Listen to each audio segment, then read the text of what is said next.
Peace, fam. Welcome back.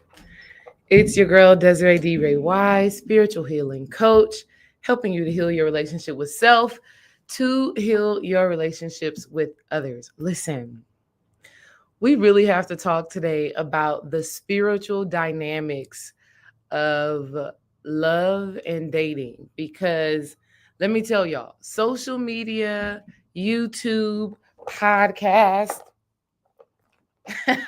has literally um stripped away women specifically has literally stripped away women specifically of their power. Okay, social media, podcasts, YouTube, influencers, holistically, and even our upbringing, how we were raised, has literally caused women to forget who the hell they are in love, in dating, in relationships. Okay, what I've seen a lot of right now is women being so caught up in the vanity metrics of love and relationships and dating.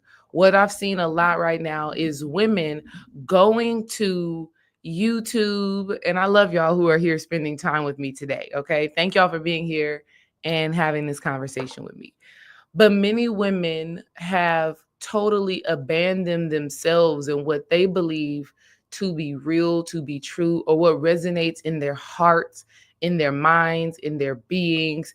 They've abandoned those things to like join the bandwagon of what the media or what podcasts or what these specific types of women say is the way we are supposed to live and love and relate. Okay.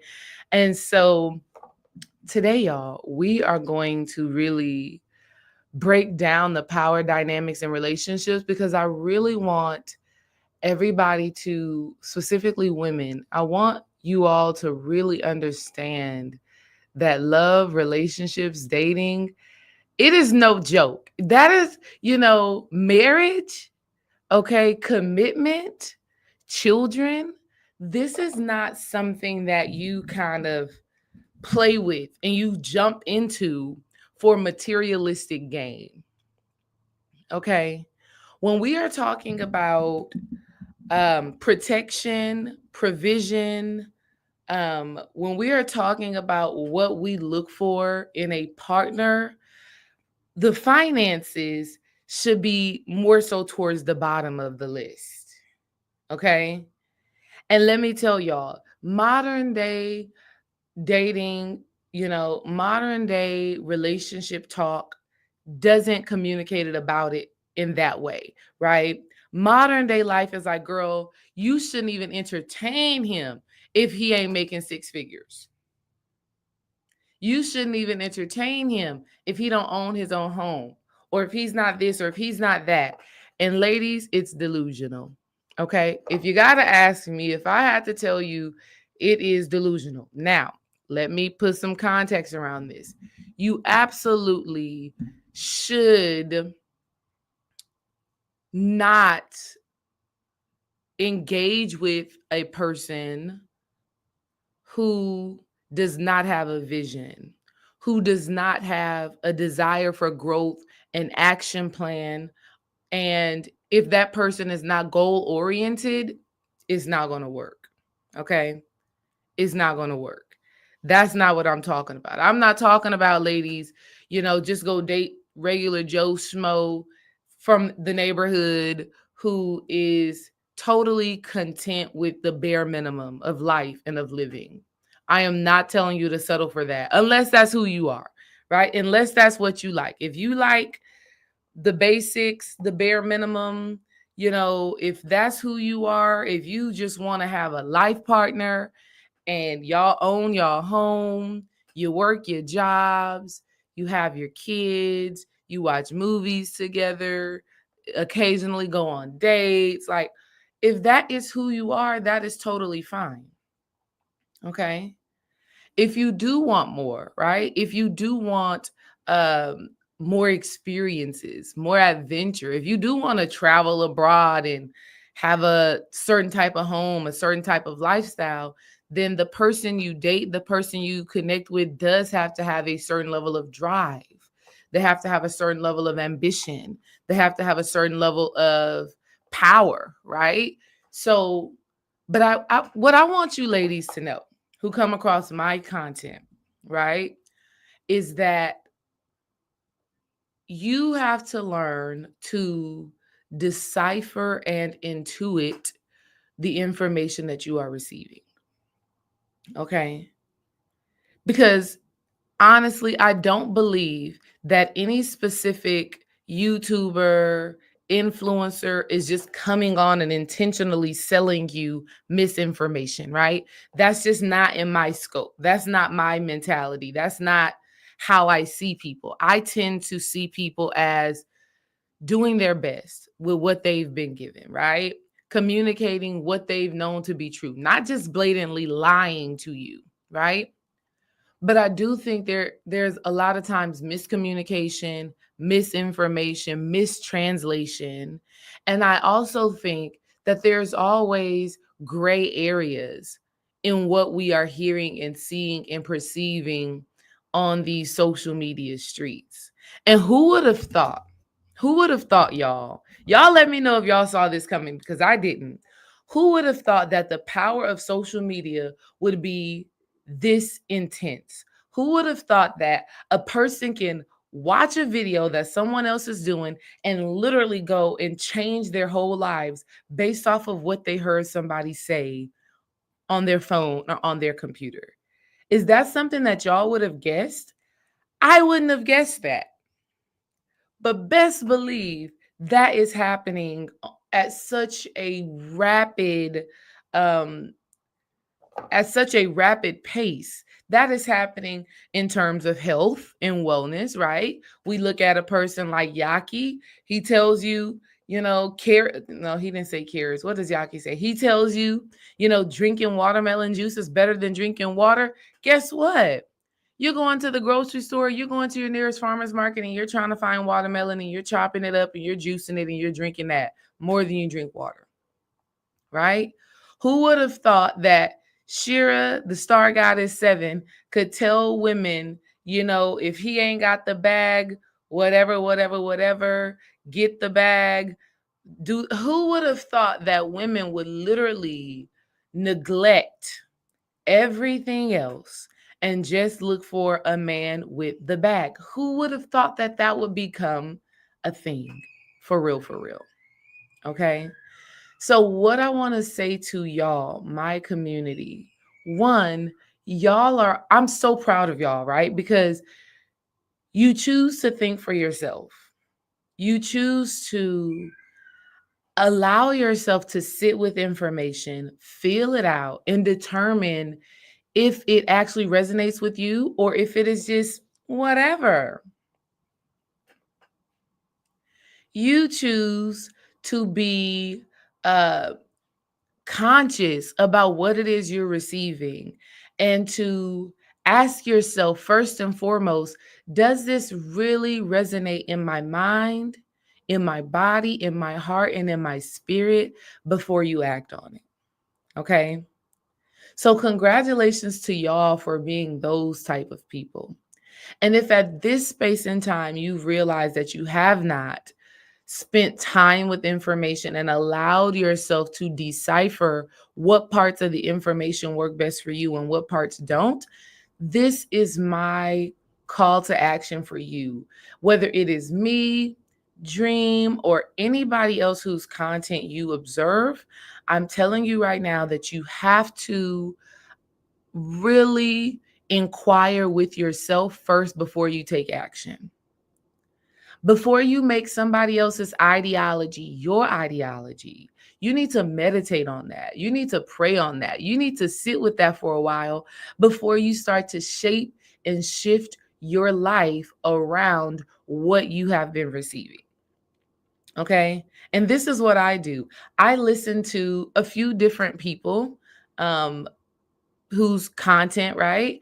And not a lot because I barely am listening or looking at other people's content because my own life is so full of stuff. But when I do listen to, like, let's say Miss Blue, I love Miss Blue, right? Even there's been sometimes Miss Blue has given me readings. I don't take what she says in a reading and automatically say, okay, this is what I got to do. I feel it out. I say, okay, that feels resonant to me right now. That, I don't know about that. I don't know if that is in my scope right now, right? I literally sit with stuff. I'll go back and listen to old content that I've listened to in the past, and that I may have connected with in the past, just to exactly like Iman said, just to have that discernment. And I think this is the thing that I really want to talk to y'all about.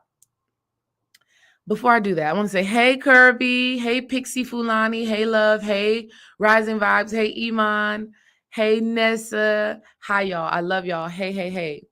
I got some things that I'm going to show y'all today to really prove to y'all how deeply, love, relationships, and dating is literally a spiritual battle. And it's a multi-dimensional battle, right? It's not just a battle or a fight between masculine and feminine, woman and man, male and female. It's not just that, right? But there's so many layers. Sometimes there is certain forces that don't want to see a love or a relationship thrive. There are certain spirits that want to see a relationship demise, a relationship failure, literally. Okay. There are certain forces and energies, spirits, okay, that do not want to see the beautiful unfolding of divine masculine and divine feminine, specifically in Black couples, right? There are certain uh, um, entities that do not want to see Black families thrive and rise up. And you guys, you know this, right? You know about what was happening in the 60s, the 70s, the 80s when welfare came around. Okay. And the Black man could not be in the house in order for that woman to get that assistance. All right. I got some stuff for y'all. I'm going to show y'all today because I know y'all get it, but I really want to make sure that as you all are observing, you are tapping into that discernment, you are asking your own higher self, your own divine mind for clarity and for insight. And let me tell y'all this, for any woman specifically who has ever listened to my content, received a reading from me, took a class from me, whatever, I implore you to not hang on to my every word, right? If it did not touch your heart, truly. If it didn't make sense for you mentally, in the heart, and in your gut, okay? So here's what I want you ladies to do as you are observing content, because we live in a content driven world. You cannot get out of content, right? You're gonna see it. You're gonna see videos, you're gonna see reels and TikToks and Instagram. There's no way around it. When something catches your attention, I want to challenge you to ask yourself on the three levels of being: the mental plane, the heart plane, which is also the emotional plane or the feeling plane, or the intuitive plane is really in the heart, but then also the gut plane, the womb plane, right? These are all levels of understanding that I want you all to start to do. So you want to ask yourself first, does what I'm hearing actually make sense on a logical, mental, reasoning perspective? Does it make sense? Can my mind truly grasp what I am receiving? How do I think about what I am hearing and what I'm seeing? And then you go down into your heart and then you ask your heart, how do I feel about what I'm hearing, about what I'm seeing? Is there a resonance there that is deep within my heart that I can understand and that I can intuitively lean into? And then you go down into your womb and you say, what does my gut tell me about this? What does the wisdom, the insight of my gut tell me about this? And here's the thing, if there's any disconnect on those three realms, you know you need to do more deciphering, more pulling apart. You need to do more researching, more sitting with before you act on anything. Okay. So start that here with me today. Okay. Start that here with me today. And yeah. Okay. So there has been this story that has come out, and I'm not even going to play the video because it's just much, right? So y'all let me know in the comments if y'all heard of this story right now that's like trending like crazy, of this girl whose name is the trophy wife, also known as Isis on YouTube, right? Have y'all seen this? Have y'all seen the girl trophy wife Isis? Have y'all seen it? Okay. If you haven't, I'm gonna tell you a little bit about it. If you have, let me know that you have. Okay. So here's what's happening with the girl. All right. So supposedly she learned a lot of her insight on how to go and get a man. Okay. How to get a man that has the bag. Okay. She learned a lot of her insight on how to go get a man with a bag from Shera, the star goddess, Shera 7, right? Who, first of all, I'm going to say this. I think she's hilarious. Shera the Star Goddess or Shera 7, I think she's absolutely hilarious. I laugh at her content. She is unique, right? I feel like she's found her delivery. She's found her communication style. She's found her niche. She's found her niche. Okay. Sprinkle, sprinkle. I love it, right? I love that for her. In fact, I'm inspired by Shera 7 from the business perspective, right? From the business perspective. And I think she speaks a lot of real shit, right? And one of the things that I would have appreciated from Shera 7 when she is talking about the relationship dynamics is if she would have added in her spiritual insight, because Shera is absolutely spiritual, right? The first videos, some of the she's done a lot of different content. She's been on YouTube for a long time, but a lot of her first videos were about spirituality and magic and things like that. So I would have loved if she could have intertwined those things, spirituality and relationships, and finding you a man that is ambitious, that has money, whatever, if she could have weaved those things, right? Because I truly feel like the disconnect between a lot of the women who are following her rhetoric and her story and the way that she approaches love and relationships, they miss that component, right? And that's why I'm saying in social media, there's a lot of black and white, and there's no communication of the gray, right? The gray area. There hasn't been communication about the yin and the yang dynamic, right? When we think about yin and yang, we have one side of the circle of the whole that is white, that represents the masculine energy. That's the light, right? But inside of that light, there's a dark circle. What is that meaning symbolically? Spiritually, what does that mean? What do y'all think that means? On the other side of the yin and yang, you have the dark circle, right? This is the feminine, right? This is the dark goddess. But inside of that side of the symbol itself, there's a white circle. What do y'all think that means? What does that mean to you for there to be a piece of the masculine inside of the feminine, and also for there to be a piece of the feminine inside of the masculine? I don't want to go too fast and go too far. I want to make sure that we are understanding, right? If that sounds like a trick question, it's not, right? It's not. But I am asking you to really reflect on that. I am asking you to say, why in this sacred, guess what? Listen, I can show you. Yes, there's not one without the other. That is absolutely true. There is not one without the other. But okay. First of all, this is Dreams. This is Dreams whiteboard. Maybe I'm going to inspire him to use it. It's actually super big because my baby be handling business up here. Okay. So here's the yin yang symbol. I wish I had a different color. I don't, but look at it.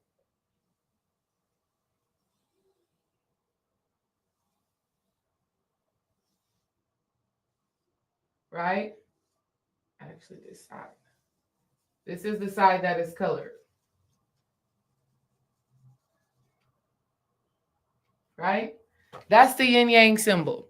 So, what is actually being communicated right here? And y'all are kind of hitting that. There's not one without the other. Exactly. Hold on. I love that.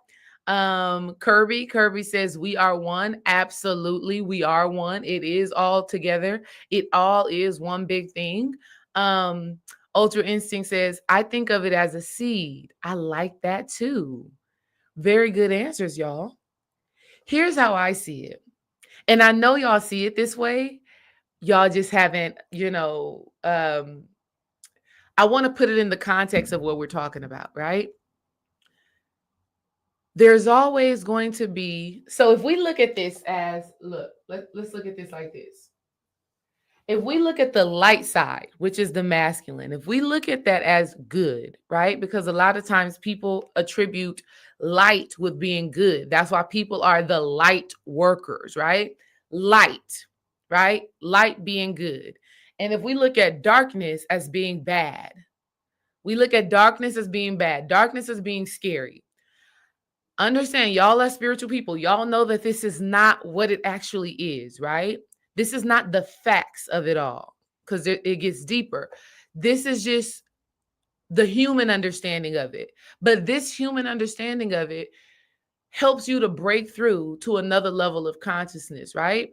So the darkness represents the bad.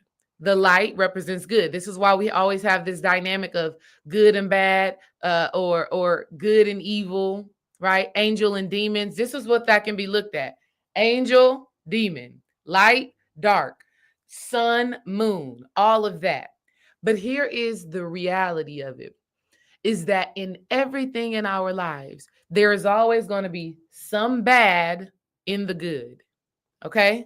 Because if we really look at this, this is color black. There's always going to be some bad in anything that is attributed to be good.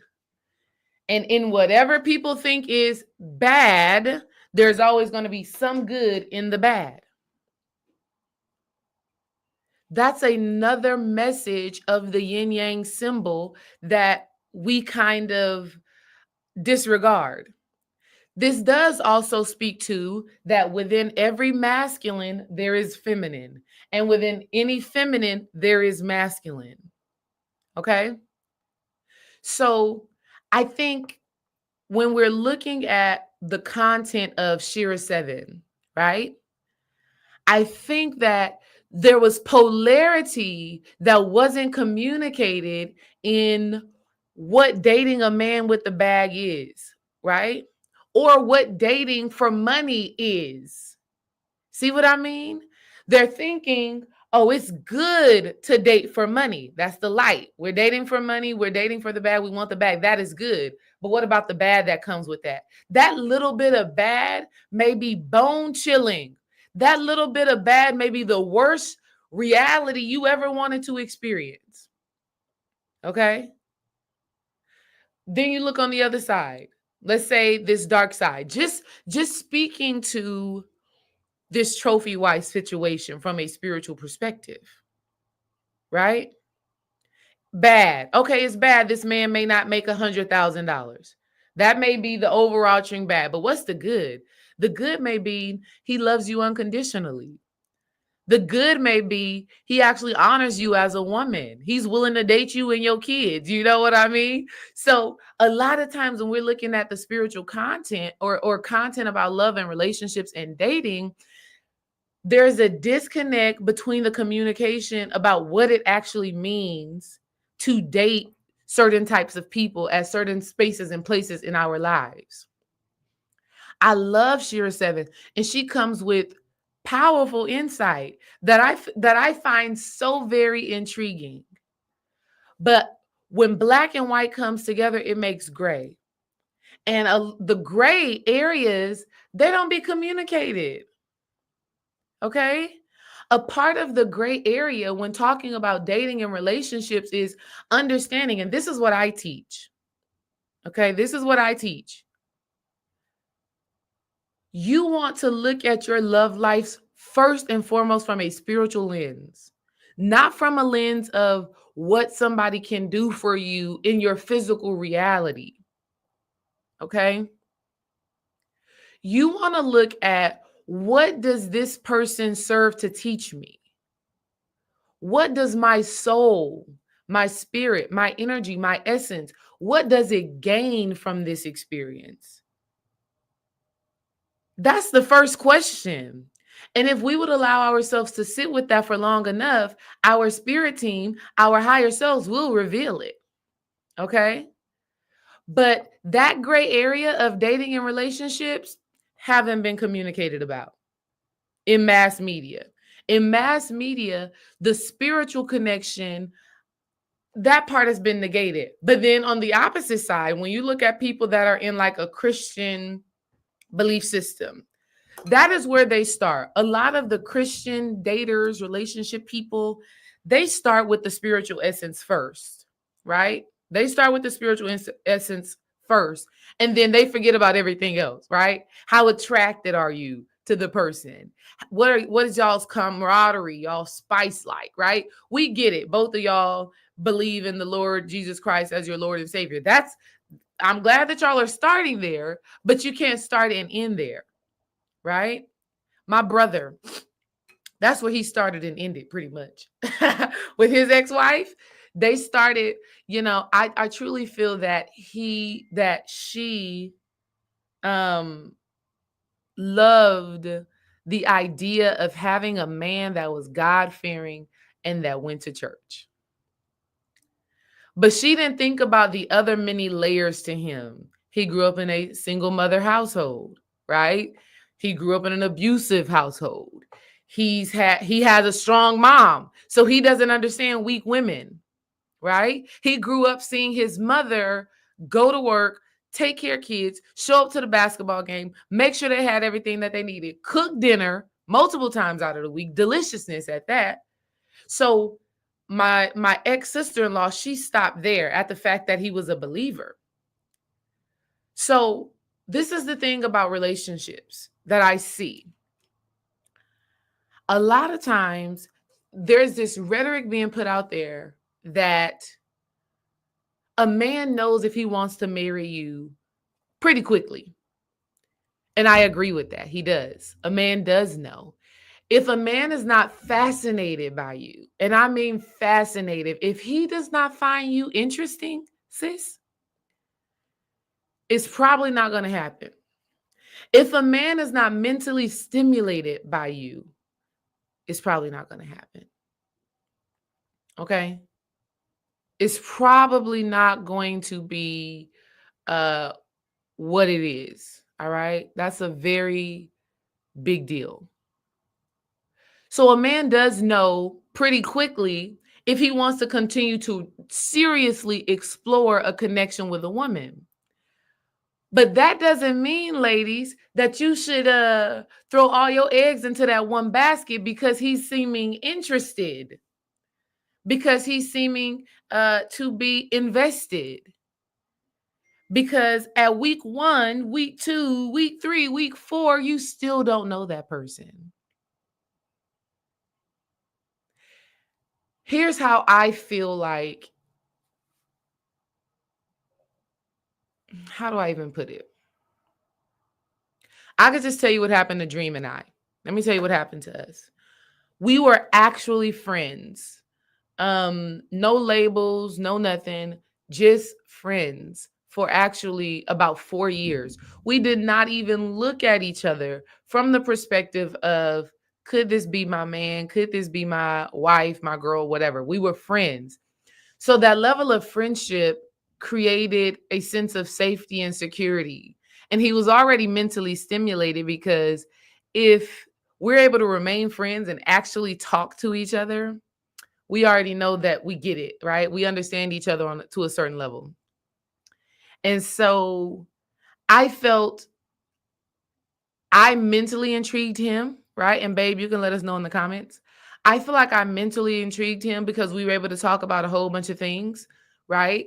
But I also felt very safe with him. That is what we as women need in order to know if a person is someone we can genuinely be with. And you don't know if that safety is real after a week or two. You don't really know if the safety is real until y'all have a disagreement. Until y'all are not on the same page about something, you don't know how safe you actually are.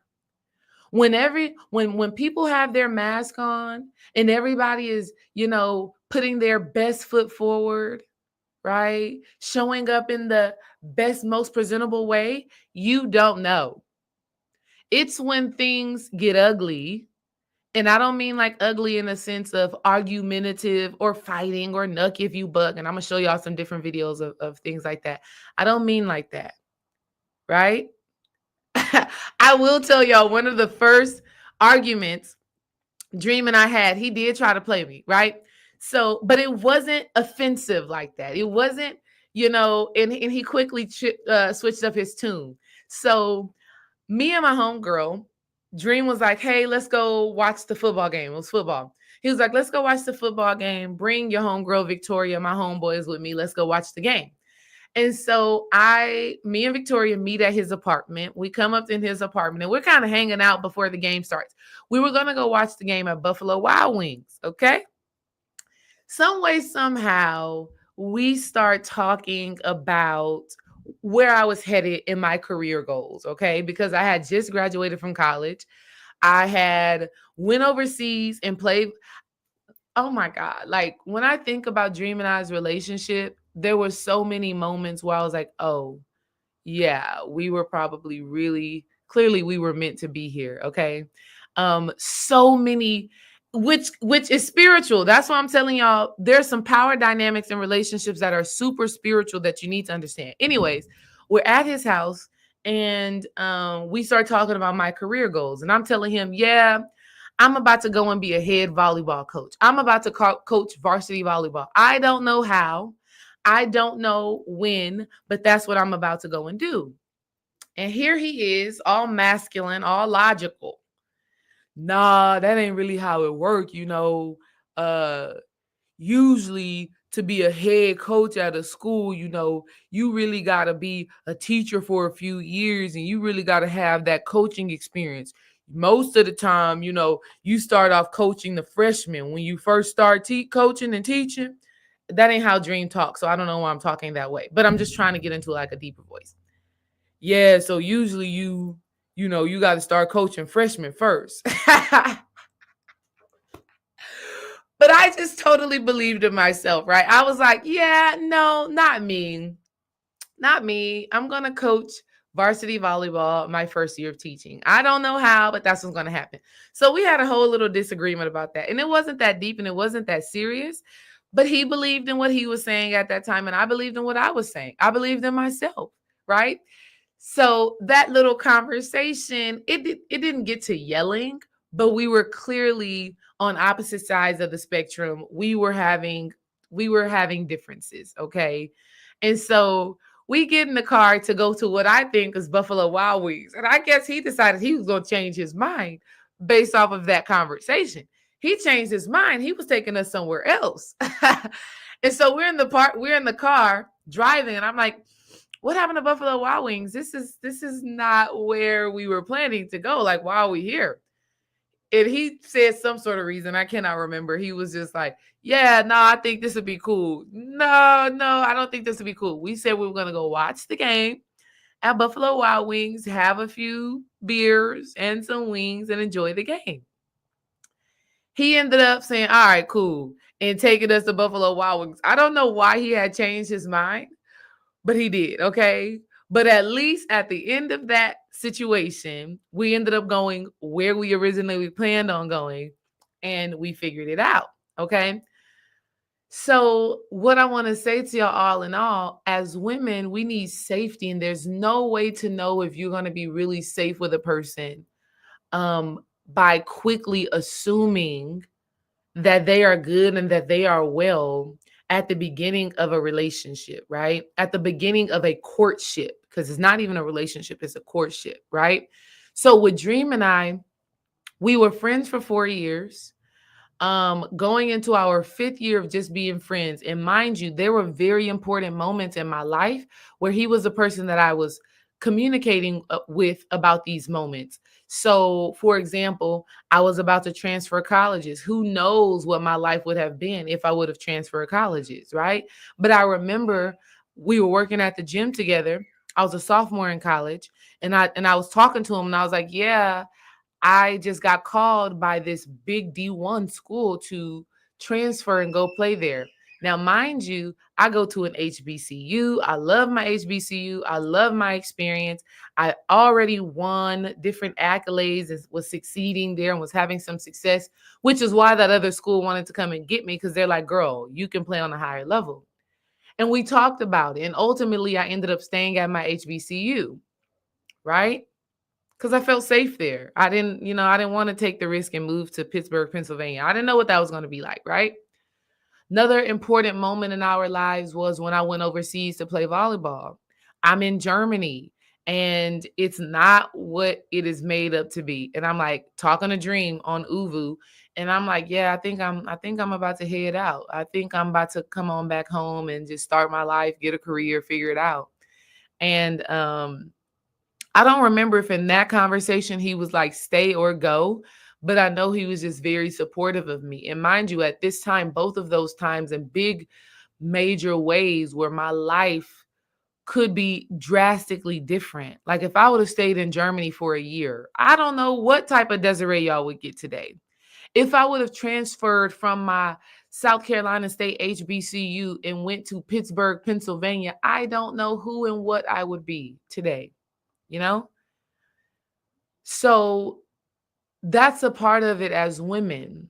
We need to be emotionally safe in our relationships to know for sure if someone is a person we're meant to do life with. And you don't get that emotional safety without vulnerability. And vulnerability doesn't happen so quickly. So let's go to the story of the trophy wife lady, right? And while I'm talking about this, go ahead in the comments, start dropping some questions that y'all have about relationships, and about love and the spiritual dynamics of it, okay? Because yeah, we just got to do that. We got to ask questions, answer questions. Here's why I think that that is so important. It is because a lot of times as women, you're listening to the feedback that is to another woman's life, right? Another woman asks a question and somebody answers it, but that is specific to that woman. Yes, a lot of times things can resonate. But what I do when I'm asked questions or have a consultation, or I'm teaching a class, what I am doing is leaning into the energy of that specific person. So how I answer a question for Stacy may not be how I would answer a question for Nicole, even though they may be in similar situations. They may be in similar situations. It may sound like they are telling the story of each other's life, but spiritually, we have to look beyond the surface and get into the depths of what is actually happening. What is happening behind the scenes? What is happening beyond the apparent? So when we ask questions like Cece asked the question, what are signs that it's time to walk away? I'm going to answer that question in a general sense. But if we're really looking at this thing, I want y'all again to look at your head, your heart, your womb, your gut, and decipher and decode, right? Sift through what you are hearing, and allow what is being spoken to you, allow what you take heed to only be the things that resonate on a deep spiritual level. And you'll know that it resonates on a deep spiritual level when it makes sense to you logically, your heart resonates with it, and your gut just says yes. Okay, that's how we got to do this thing. So Cece, I'm gonna post your question, I'm gonna hold it right here so I can remember to talk about it. So this trophy wife lady, her name is Isis on YouTube. I've never watched any of this lady's content, right? I've only seen the outpouring of what's happening right now. So supposedly this lady named Trophy Wife has I don't even like telling the story, but she met a man on eHarmony, a dating app, right? I don't necessarily agree with the dating apps. Y'all got to chill. You got to chill on the dating apps, okay? It's again a mask. Again, it's an illusion. That's my site. That's my, little nugget on the dating app. So she met a guy on the dating app and eHarmony. And I don't even think they really went out on a date or anything like that, but she was just talking to him on eHarmony. They were FaceTiming each other. After they FaceTime for a while, they started talking about marriage, right? And I want to say a week or two later, she was getting married to the man that she just met on eHarmony. First of all, that in itself right there is delusional, okay? Because there's no way that see, it's totally different. It's totally different meeting someone in person and communicating with them through the medium of a phone, right? Through the medium of a phone, through the medium of, of FaceTime, YouTube, whatever. It's a totally different energy. I see some of y'all in person and I'm like, oh, this is you. This is really who you are. Wow. Okay. Also, to Jenny's point, which I love, Jenny says, at times my defensiveness comes up in a disagreement or when getting feedback. Okay, that's a question. I'm gonna save that question too. Let me star that question and I'm gonna star that. That way I can always see it. When we are on these phones, on these computers, on the iPads, dating apps, many times there's a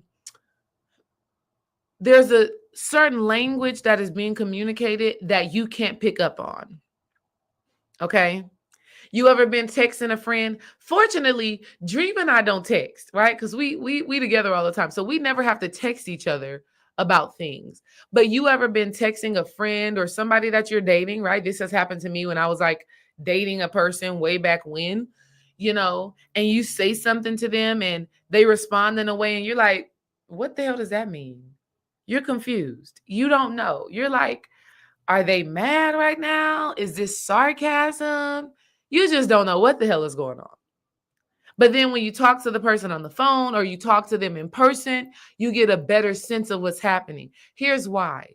Because body language does more than words.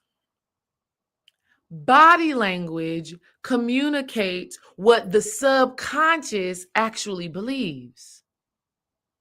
Oh my goodness. So good. So a lot of times, like in Dream and I's relationship, if I'm just being real with y'all, I've had to learn. I've had to learn to be mindful of my body language because I could have a body language that just says that says I'm disconnected from whatever the conversation we're having. And that's not right in a relationship, right? In a relationship, when you're trying to build something and resolve an issue, you can't be detached. You gotta, and so in the past, my body language would symbolize I'm detached, right? I may be like this. Okay. Yeah. Really, I'm just being defensive, right? Really, when I'm just like, yeah, okay, cool. I'm really protecting myself. I'm guarding myself from something. I'm already in a state of fight or flight in that moment, right? But when I realized and when Dream communicated that to me, when he was like, yeah, you're saying, yeah, okay, all right, whatever, but your body language is saying you don't give a damn. Then I had to say, okay, I do care. I want us to resolve this issue. Let me get out of fight or flight mode. Let me get out of that defense mechanism. Let me actually tune into what we are talking about so that we can resolve the issue. Okay? So a lot of times when you're on a dating app and you're texting and you're talking on the phone, there's a lot of communication that is happening that you can't pick up on. Okay? So this trophy wife girl, she decides she's going to marry and move in with her 4 kids. I think she had like 4 kids. 2 sons and 2 daughters. She's going to move in with this old black man, marry this man, right? He was really given Nigerian, right? He was given kind of, when I look at his picture, I'm seeing more Nigerian, old, type person. So you decide that you're going to live your life with this man. You're going to commit your life and your kids' lives to this man after 2 weeks of knowing him and not having enough time to see what his subconscious was actually communicating. So, anyways, they get married. I don't know how long they were married for. And she says she's changing her daughters, her 4-year-old daughter. She's changing her. And as she's changing her daughter, her genitalia is red, it's irritated, it's sensitive. The girl is in pain. And she asks her what happened.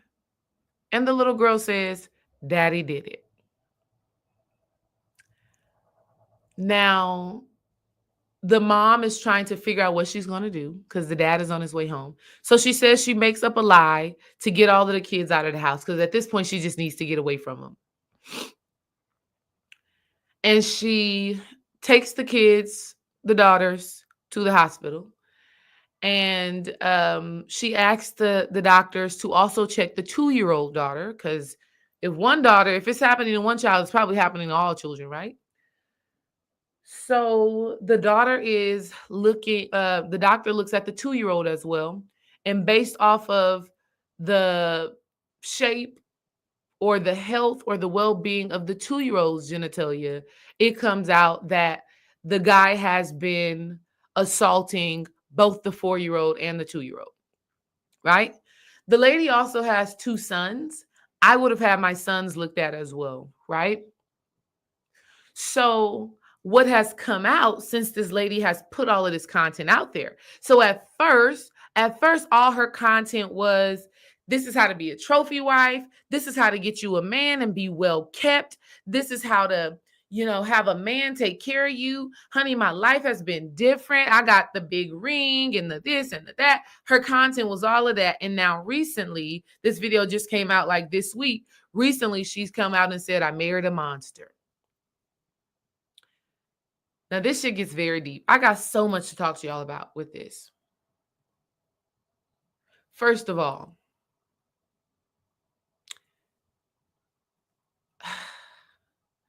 relationships are spiritual.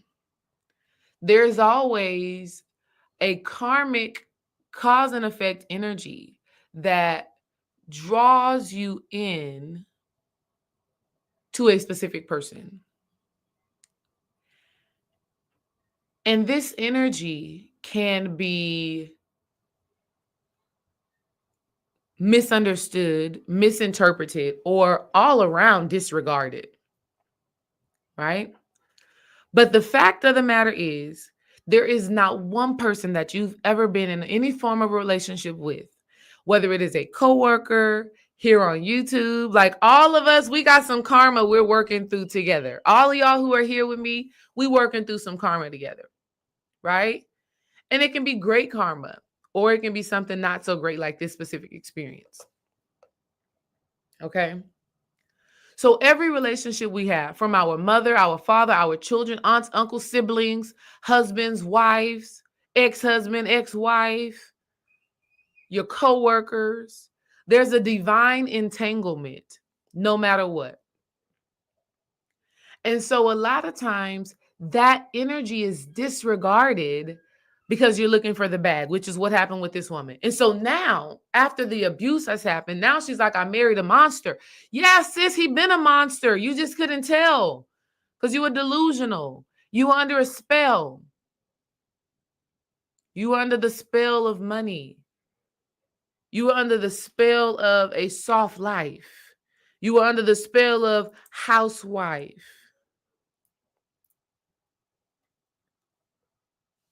But that was already written. When Dream and I have been together now, wow, in January will be 10 years. And literally every year, more and more unfolds about why and how we are together, right? What's the lesson? Oh my God, and there's so many lessons. Some lessons are hard and ugly and not pretty. And then some lessons I'm like, wow, okay, huge. Like, thank you, right? And the issue that I take with all of this, like Rob Blackstorm said, and Butterfly Purple Silver, with the glamour magic and the rose tinted goggles, right? Glasses. The issue that I take with it is that many women lack discernment, and they lack the intuitive power that is innate to them. That's why I feel like this influencer culture and social media culture has literally debilitated and weakened women. Because naturally, as women, you have a gift. You want to know why? It's because of your beautiful, magnificent womb. That womb you have, that life bringer, that life bearer. Oh my God. It is literally connected to the great mother womb. We know and understand that the earth is a womb. That's why she's called Mother Earth. It's a womb. She births life. We also know that in the cosmos, that's the great mother womb, that infinite darkness. That's why in the yin and yang symbol, the darkness is the woman. This symbolizes the Big Bang Theory. Out of darkness comes light. Out of darkness comes light. So we as women, when we understand this as above, so below, as within, so without energy, when we own the fact that we have a womb, and within this womb is life is created, like what? Out of darkness comes light. My sis Iman posted this video on her Instagram. Iman, the birth keeper, right? Sacred Beginnings, I believe is her Instagram page. She posted a video or TikTok a while ago that said, at the moment of inception, when sperm hits the egg, a spark of light happens. So beautiful. It literally looks like the ring of fire, or it literally looks like what an eclipse kind of look like, right? Like the egg itself is dark, and when that sperm hits it, light comes all the way around it, right? That's what happens inside our bodies as women. So we have a power, right? But because this feminist movement, modern woman movement, because that chaos, because of that bamboozlement, okay, women have totally forgot that they can get answers on a man before they even decide to marry, to have sex with. They, girl, there's things that I know about Dream that I honestly feel like at one point in time, he didn't really know about himself. And I'm sure on the opposite side of the coin, there's things about me that he knows and that he understands. That he's like, yeah, she don't see this about herself, but I can see it. And that comes from the years of us being together and the entanglement that we have, right? But I've seen him in ways that I'm like, wow, right? So as women, we have that power. But because social media, many women totally like, they forget all of that. They've given their power away to somebody on Instagram, TikTok, or YouTube, and they've decided to shape their lives around that, right? I don't want y'all to do that for me. I don't want to become your God. I'm your sister. I can be your guide, right? I don't even call myself an influencer. I'm not an influencer. I'm a speaker. I'm a coach. I am an oracle. I am your sister. I'm your friend. Like that's it. So this trophy wife girl, in a lot of her videos, she says, yeah, I learned this from Shera 7. I learned this from Shera 7. So now all of these women are upset with Shera 7. But the women that are upset with Shera are upset because, to me, they desire to have that level of influence, or they just don't resonate with her message, right? But here's the thing for me. I don't have to resonate with somebody's message to respect their message or to understand their message, right? So you got women out there that are saying, "I blame Shera 7 for this." How you going to blame another woman for what another woman did? That's what I'm saying. That's that God complex, and that's the problem. You cannot make a social media influencer your God. And so many women have done that. Okay. And I get it, right? We just want a lot of these women just need some reprieve. They just need relief. They need support. They need guidance. They just need something. Something just ain't working out. And what this woman is saying, it sounds good. It sounds like that's what I need. When in reality, what you need is a deeper connection to yourself. In reality, what you need is a deeper understanding of who you are. That is why I teach how to heal your relationship with yourself to heal your relationships with others. Because when you heal your relationship with yourself, you are going to attract healthy people that support your spiritual growth, your evolution, and support your bag and support your money. Okay. I've been doing my thing at home, doing what I love for the last 4 years. What? And I know that the way that I've been able to do that is because I have a partner who is real, who is genuine, who is authentic, who has the heart to support me as I go through this journey, and vice versa. Okay? So I love what Iman said. Iman said, we need ourselves. We do. Because within us is everything that we need. Okay? Within us is everything that we need. And that is why, and that's not me saying don't listen to people, right? There are people that are assigned to your life. There are some of y'all on here who we've worked together in a class, in a workshop, in something, Patreon, something, and we've just sparked new thought. We've sparked new ideas. We've created something beautiful. We've brought something to life together. Okay. And that has come through seeing me on YouTube or seeing Dream on YouTube, right? So there was an assignment, there is a karmic connection that needed to unfold. Okay. And this is why I say we really have to, as women, lean into our intuition before we act on anything. Because we are creating attachments, we are creating entanglements, right?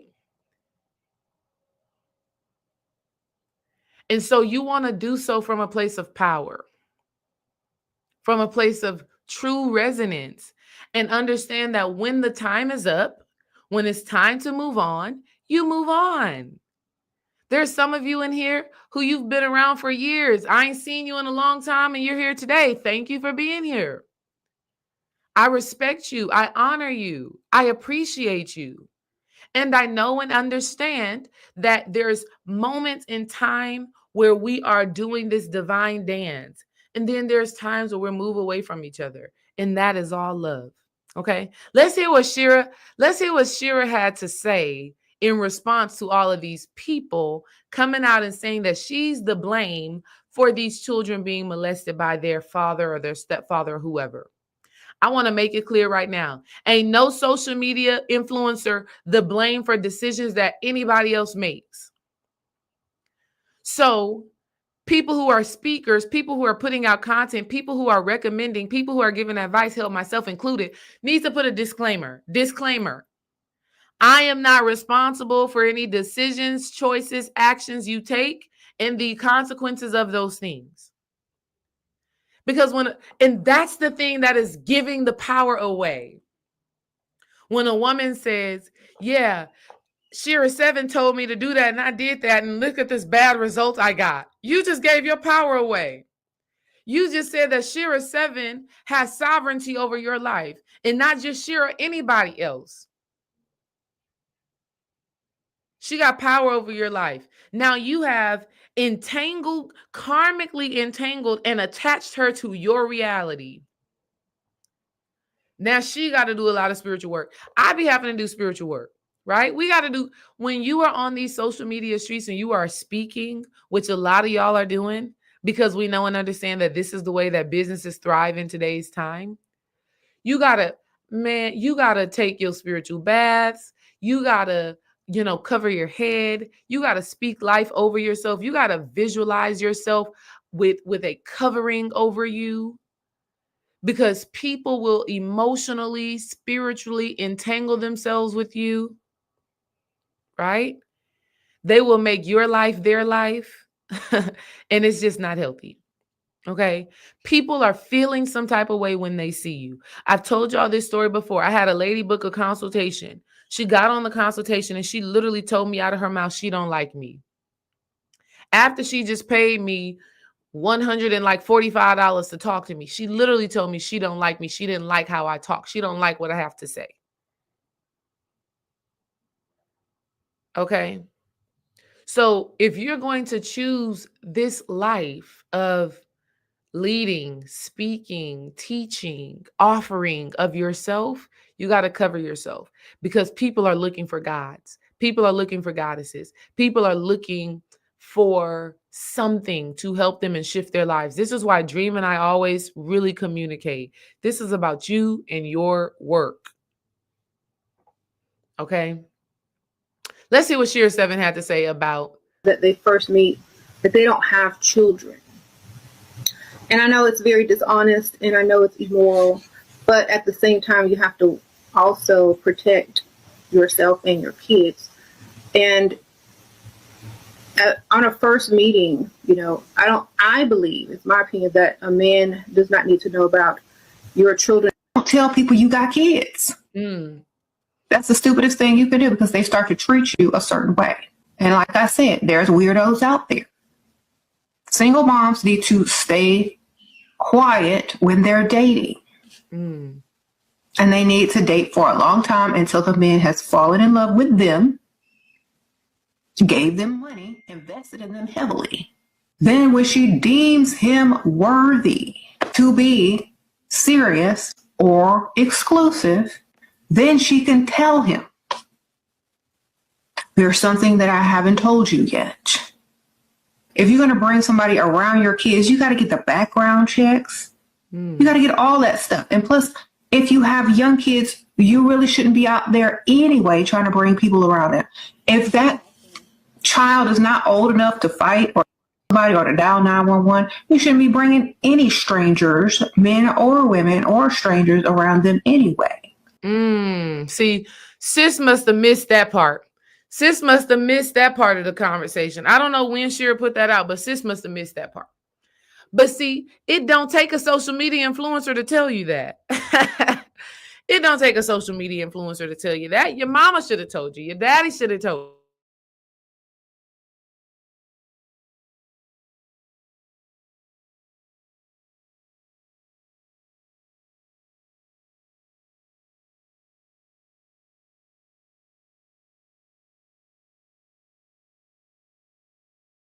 Can y'all hear me? Let me know y'all can hear me. This thing said my microphone was unplugged. Put a thumbs up in the chat if y'all can hear me, or something to say yes. Sound. Oh, look. Let's see what's happening. Yes. Awesome. So that's the thing about discernment. Discernment should have told sis, after 2 weeks, you moving your kids in with a random man? That's not very mindful. That is not very demure. And it's for damn sure not very cutesy. It's not cute. What? I'm protective of my kids from everybody. Hell, I be having to, Dream is not even a whooper, right? He ain't really pulling that belt on them. He'll threaten them with it. And even still, in them moments, I be having to, in them moments where he even threatens them, he be like, all right, y'all about to get this belt. I be having to say, calm down, Desiree. Let him father his kids. If they need to get the belt, they need to get it. Trust your husband. Because my kids, you know what I mean? Like, I've literally had to, relax, right? Don't matter who it is for me. It be my mama. My mama, I tell her see, a lot of times they think, oh, with grandparents, when they at the grandparents, you just got to let them be with, nope. Yeah, they at the grandparents, but grandparents, this is what I desire for my kids. I remember the first time me and my mama got in an argument about my kids. It was at the time we only had 2 kids at that time. But it was, she wanted to take them out of town. She wanted to take them to go see my grandma, their great grandma. She wanted to drive at night. She had just got off of work. And my spirit didn't sit right with that. My intuition didn't sit right with that. Now, my mother is a great driver, but my spirit was not comfortable with her driving with them at night after she just got off of work. And so I told her, I said, yeah, Ma, nah, I don't think I want them to drive at night, right? And my mother at the time, she had got offended. She took it personally. She took me saying I don't want them to drive at night. She took that to mean I don't trust her with the kids. And so we had stopped talking for like 2 weeks. Now, mind you, me and my mama talk every day. But that was one of those moments where I could not allow the thoughts and the opinion of my mother to override my own intuition, my own discernment, my own spirit. And that was a big spiritual test for us because I grew up feeling very controlled by my mother, right? I grew up feeling silenced by my mother because my mother is a very powerful woman. She is a lioness. She is just ferocious, especially when it comes down to the people and to the things that she loves and cares about. But yeah, she stopped talking to me for 2 weeks. And I hit her up because I just wanted her to know that it wasn't personal. I said, okay, Ma, I want to take you out to eat. Let's talk about this. I want to talk. Shout out to Dream because he kept our 2 kids when I did that. So I picked my mother up. I took her out to eat and I sat her down. Actually, we started talking about it in the car. I said, yeah, Ma, I just want to talk to you because I don't like where we are right now. And I said, first thing I said was, one, I trust you with our kids, right? Whenever you have to discuss something with someone, this is a nugget that you should apply in your relationships. Whenever you have to communicate something that is challenging or that could cause some upheaval in your relationships, always start with a compliment before you criticize. If you go straight into criticizing somebody, defensiveness is going to go up, right? The armor, the protection, the fight or flight mode is going to go up. It's like, whoa, whoa, whoa. What we doing here? Okay. So you always want to start with a compliment to try to lessen the load of what it is you need to communicate. So that's what I told my mom. I said, Mom, first of all, I trust you with the kids. You are a great grandma, and I'm so grateful to have you, right? Because she is the one person that Dream and I trust with our kids from birth. From birth until now, my mother is the person that we're like, okay, she can keep them. We've never left our kids to spend the night with anybody else besides my mom. Okay. So I had to tell her, I'm like, Mom, I trust you with the kids. I love you. I appreciate you. But something in my spirit just did not feel comfortable with y'all riding at night. I know you can drive. I know you're going to make sure that they're safe. But I can't ignore my spirit just because it's something you want to do. I said, these are my children. And at that moment, my mama was like, damn. And she just had to accept it. She said, I understand. She said, these are your babies. She said, I remember when y'all was young. I was very, uptight and serious about whatever was happening with y'all. So I get it. And I'm sorry for how I reacted. And from that moment on, I've been able to just talk to my mom about what I need to talk about.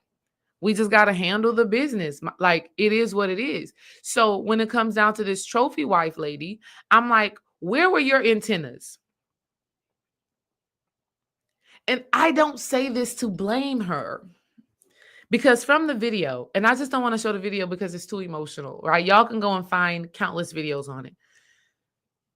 You see how heartbroken she is. And that is, I empathize with that. And I also say, where were your antennas? They were clearly, her discernment and her judgment was clouded, right? Her connection to the Most High, there was some static between that communication. Okay? Or where was her protection mechanism? See, even just this past weekend, we went out of town, 11/11 over here. We went out of town with my entire family, everybody, right? My stepfather, my brothers, my mom, everybody. At all times, I know where my kids are and who's around them. And at all times, even this is I trust my family, but at all times, my antennas are up. I'm aware. At all times, I'm dropping little nuggets on my kids. At all times, I'm saying little things to them so that they are sharp. And this is something that just happened naturally. This is something that my mother taught me, because my mother was a single mother of 3, and she had multiple relationships, right? So I don't blame this woman for wanting to be loved, for wanting to be supported, right? Because I grew up that way. But there is a price that you pay. There's a price that you pay as a woman. There's a price that your kids pay as a woman when you don't spend the time vetting a person, right? When you reveal too soon that you got kids. When you reveal too soon that you got kids, now the man knows that he can buy your love. Because he like, shit, you got kids. You need help. It's hard paying for them kids. I mean, Corey Holcomb said it. Corey Holcomb literally said he knows that he can have sex with a woman that got kids because he's going to give her a little bit of money. So that is why you don't reveal that you have kids, because men, predators, not all men, right? Because there are some good men out there. I'm going to tell you about some. There are some predatory men out there who will use their bag, okay? Who will use their bag to manipulate you. So you don't tell them. You keep that to yourself. And if the relationship is meant to work out, it will.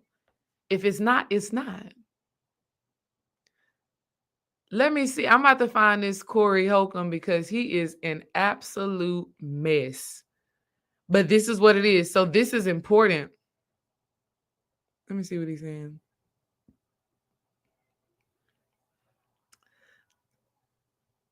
Let me see if he's about to say it right here. Because Corey Holcomb is a damn mess. Let me see. Let me also show y'all this other lady who's crazy as hell. Let me show you this other lady who is crazy as hell.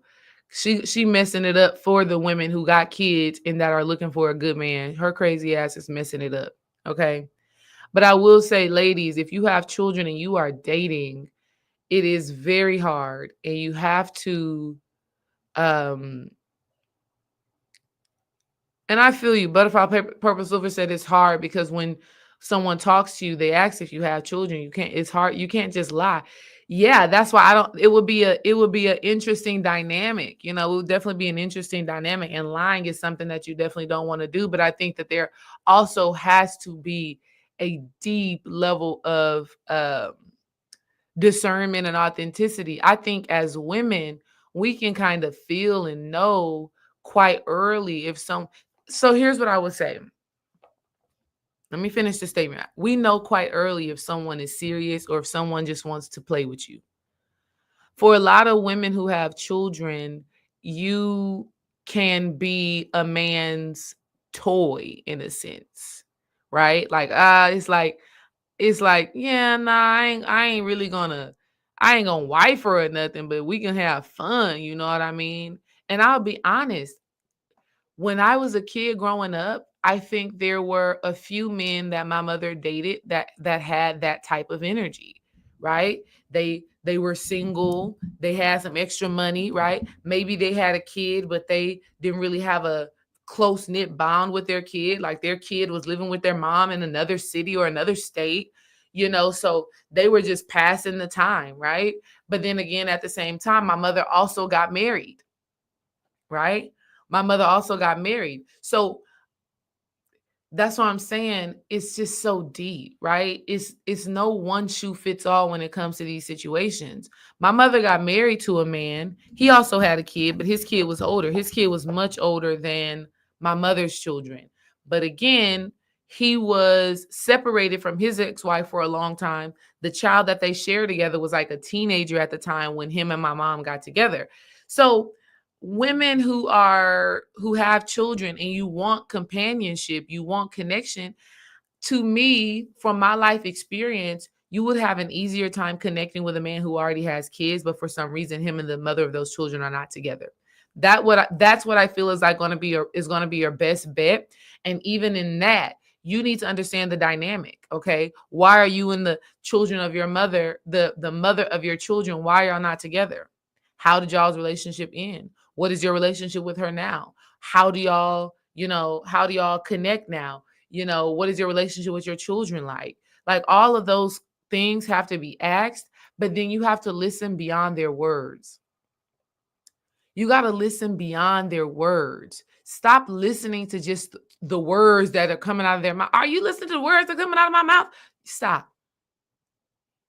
You got to lean into what they're saying. And here's another big thing. You have to know yourself well enough to know what are the things that you get caught up on. What are the things that will have you slip into cognitive dissonance? Okay. So, like for my mother, the cognitive dissonance slip was the provisions. It was the provisions. It was the provider. So, my mother's ex-husband was a provider. Matter of fact, he owned a home already. So when him and my mother got married, we moved to his house. That was a provision. My mother no longer had to pay rent. They owned the home. She didn't have to pay on the mortgage. She can do. So that was something that really stood out to my mom. That was something that attracted my mom to this man. He owns a home. I don't got to pay no bills. I can just take care of my kids, da, da, da, da, da, da. But there was a price that needed to be paid because he was also a psychopath. He was also bipolar. He was also a recovering drug addict. And he also whooped my ass, beat my ass in a fiesta. Those are the prices that were paid. We went to the store. Went to the grocery store. Me, him, and my brother, Chris. Chris is my younger brother, 1 year younger. We're like really close. He took us to the grocery store before we were going home. And I was tired because I just had basketball practice or something. I believe we were in, I don't want to say middle school. No, it wasn't middle school. We were in, we call it intermediate school. A lot of places don't have intermediate school, but out here in Houston, we have intermediate school in the district I grew up in, A-Leaf. So I was in like 5th grade, had basketball practice that day. So I was very tired. I was exhausted. And we had to go to the grocery store before we came home. And so it's kind of nighttime, like the sun is setting, it's getting dark. And I wanted to stay in the car because I was tired. I didn't really want to walk around the store. So I'm in the car though, and I'm looking around and the store is looking kind of outside the store in the parking lot because we were in the hood. We were at the hood fiesta, right? And in the parking lot, there is just gang stuff happening, right? Like gangster stuff is happening, right? People are, because that's the environment. And I didn't feel safe in the car. So instinctively, I slid out the car real quick, ran into the store, met up with him and my brother. When he sees me, he gets upset, takes off his belt, and literally whoops me in the grocery store. And I just remember like being on the floor in the grocery store, he's holding one of my hands and he's whooping me with a belt.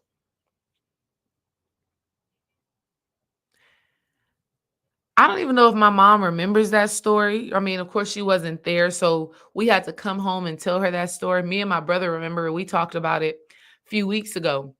And that's a part of the price that children pay when mothers enter a relationship that is not grounded in love and understanding and truth, right? Because my father never whooped me. So how do you think that you have the right to whoop me because I did what I felt like I needed to do to be safe? You know? But he did. And so a lot of times men exploit what he believes to be a woman's weakness, like being a single mother.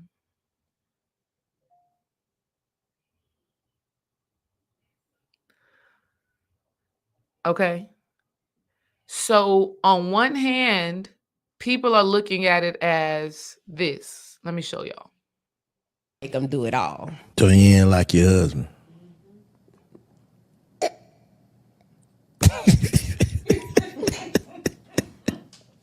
I ain't trying to embarrass my husband even more on the internet, but he was a simp and I seen the opportunity and I took it. Well, I'm saying what his qualities was. I mean, for one, he accepted the fact that I have 3 kids. So you got 3 kids too? I have 3 children. And a nigga supposed to come with the bag? They supposed to come. And that's why you have to have a bag. Yeah. Like you got to take care of me and my kids. So, like you automatically get these responsibilities? Yes. Stop playing. I'm not playing.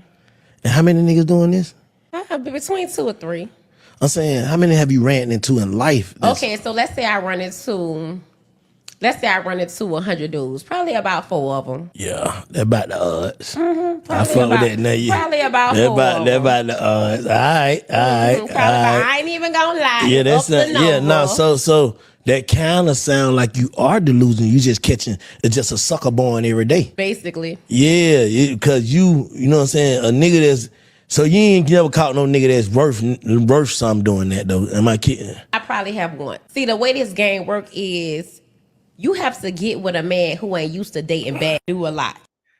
I really wish I would have got the rest of what she was saying right there. Y'all seen that? What's y'all thoughts about that? What is y'all's thoughts about this woman coming out and saying she married a simp? And let me tell you,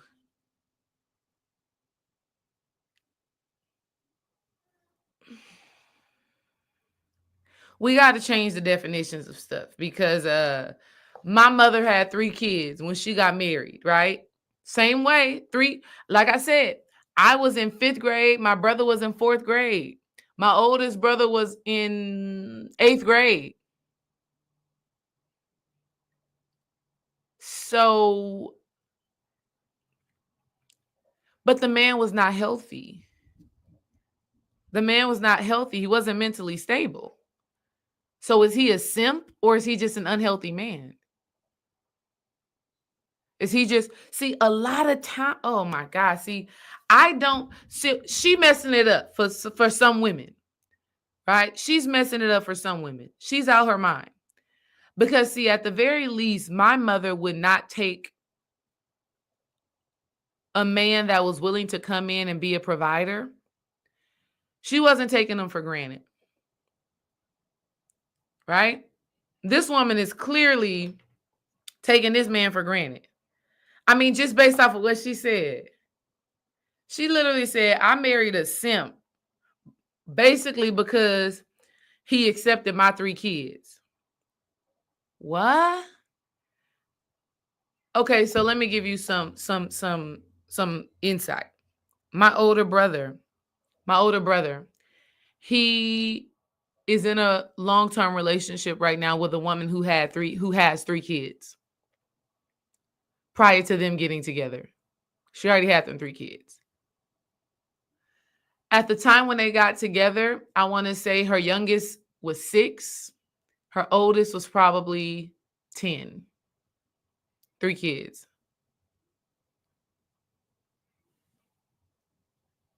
And I see my brother as admirable for deciding to be in a relationship with this woman.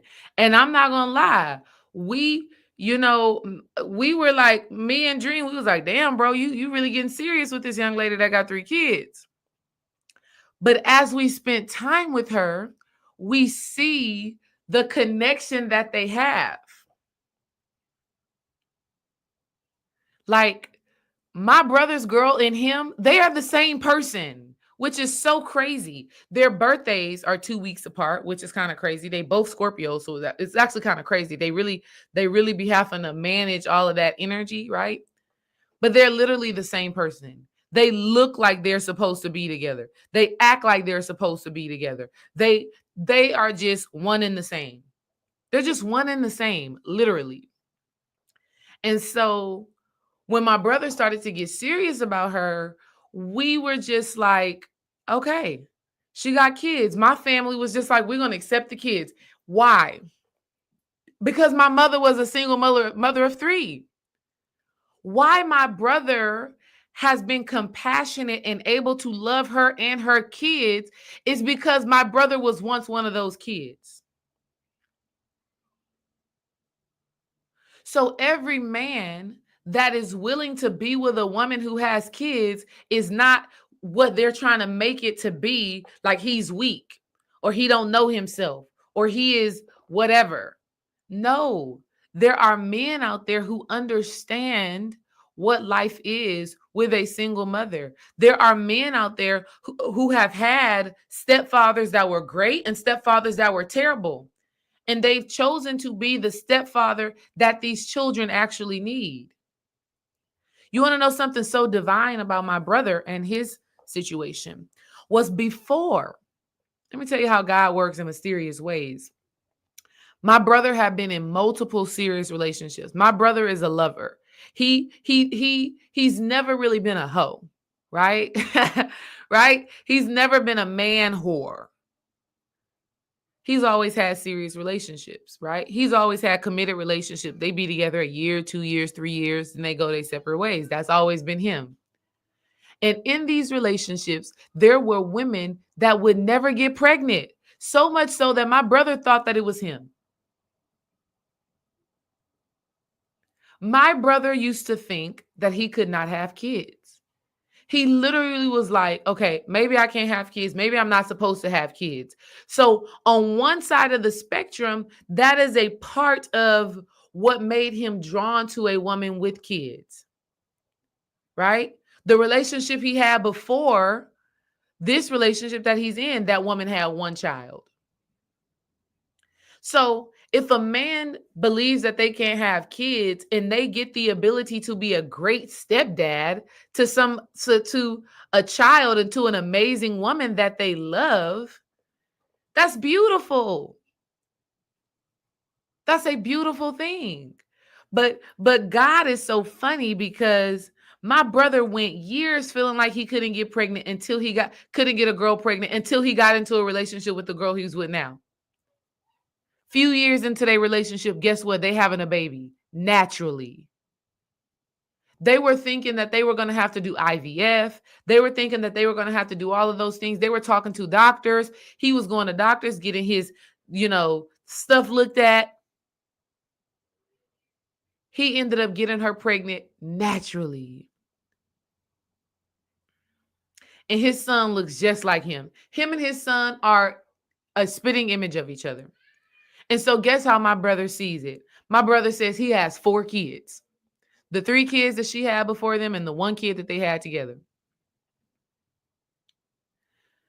So no, it is not simping to date a woman with children, whether you have children or not, as a man. Right? That's a low vibrational. I don't even know what the hell that is. That's more divisiveness. That's more polarity. That's more fake shit. Because in real life, there are men who will date women with children, but in real life, there are also men who won't. And that doesn't mean that that woman that has children is undesirable to all men. That's the lie that is happening. Okay? That's the lie.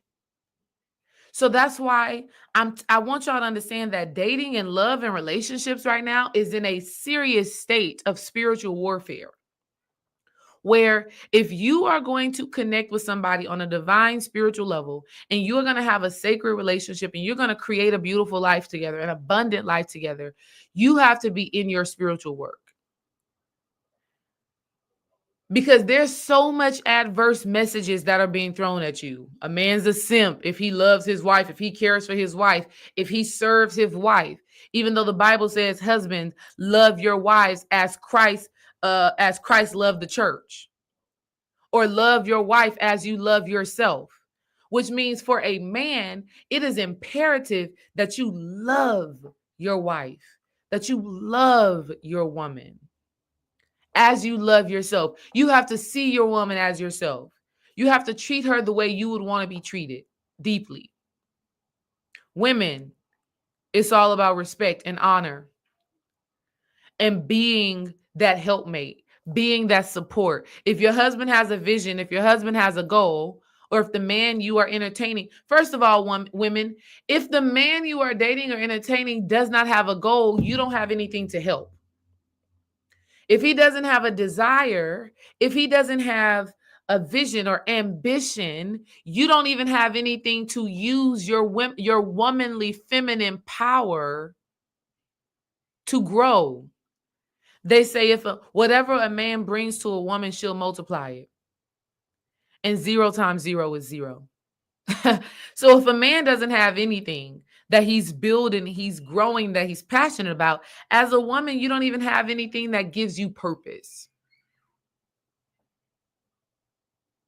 So a lot of these women and the content that they're creating and all of that, it's so many gray areas. It's so many gray areas and it's so much delusion. Okay.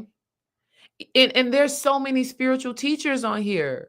There's a young lady that I've been subscribed to. I love her content. Her name is on YouTube. It's The Universe Guru, right? And she talks a lot about courting and dating and all of that stuff. And I know she's spiritual. She has a lot of spiritual content. That's the content that I like that she creates. But when she goes to talk about the love, the dating and relationships, she too is missing out on that aspect, on those dynamics. We're not talking about it. And that's a problem. Okay? Y'all listen to what this Miss Pat just said on Shannon Sharp's thing. Yeah. He shot me and left me in the house. Look at this, y'all. This is crazy. My kid's father shot me in the back of the head. Did you know he had shot you in the head? Yeah. He shot me and left me in the house. And I was so young and dumb. I called my friend. I was like, he shot me, girl. Come over here. She get over there and it cracked my skull and I'm bleeding. Really, Shannon, I'm gonna be honest with you. This is how stupid I was. When he shot me, I was like, that's love. Cause my mama told me if a man don't beat you, he don't love you. What? Yes. So every black eye was a hickey on my neck. Until one day, I watched What's Love Got to Do With It.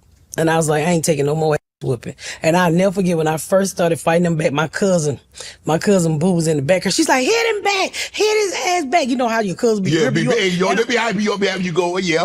I'm fighting my kid's father. He hit me right here between my eyes and black both my eyes. And she laughed her ass off. I said, why you didn't help me twice? Well, I ain't want none of that ass whooping. My kid.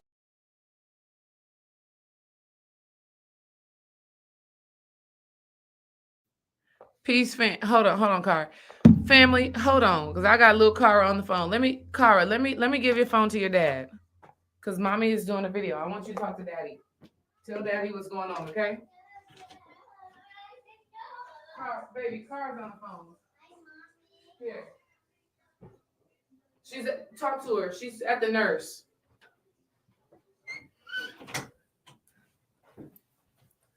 All right, y'all. I have to go do my mothering.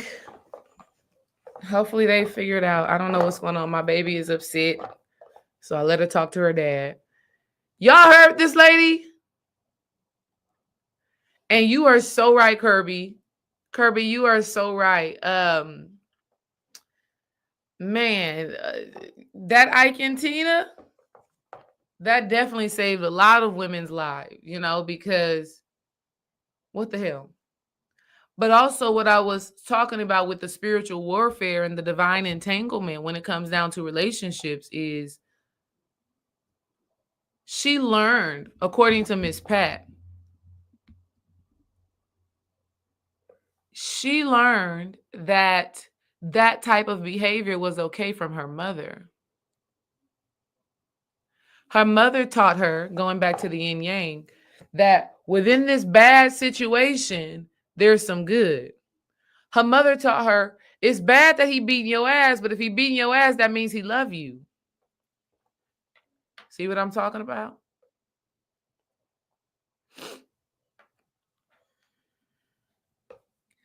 And she's not the only one who has thought like that and felt like that. And as women, and that's why when Tina tapped into her nam yo rekeyo, and she tapped into her meditation and she started doing her work and doing her mantras, she beat his ass and she got up out of there and still was a star and still thrived. That's the power that we as women have. We as women have a certain level of power to overcome the challenges we faced. And I pray and I send power and strength to that mother that married a monster, because she did. But I pray for her strength and I pray for the strength of her children, you know? And it's so important as women that we remember who the hell we are, that we remember that our light and our dark is both necessary and powerful. Okay. Because I think about the fact that I know sometimes I can be a real bitch. And the word bitch is looked at as like a negative connotation for don't take no shit. It's looked at as a negative connotation for ain't accepting whatever the hell y'all talking about. Right?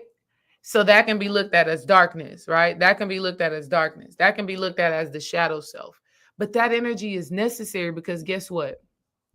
When I got to get in that bag, best believe business is about to be handled. I just had this experience, last week. I had booked a hotel for our family. We decided not to stay at the hotel. I know that I booked the hotel with a certain type of agreement that if I cancel before this time, I will not be charged. Well, guess what?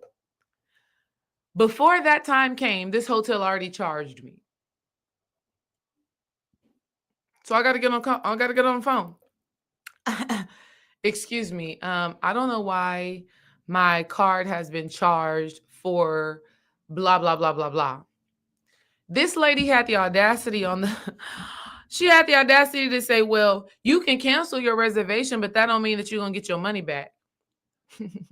I just kind of chuckled because she didn't know who she was talking to. I said, yeah, but that's not what's about to happen. When I cancel, I will be getting my money back because I know what I booked. I know what I agreed to. And if you won't do it, somebody else will. Okay, well, you're going to have to wait till the supervisor. Okay, guess what? I'm going to go beyond your supervisor.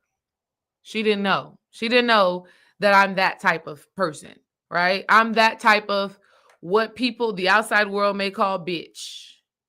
Yeah. So I call up IHG. I call up the whole whatever, because you're not going to tell me that you're not going to give me a refund because on your side it says whatever it says. Like, that's just not about to happen.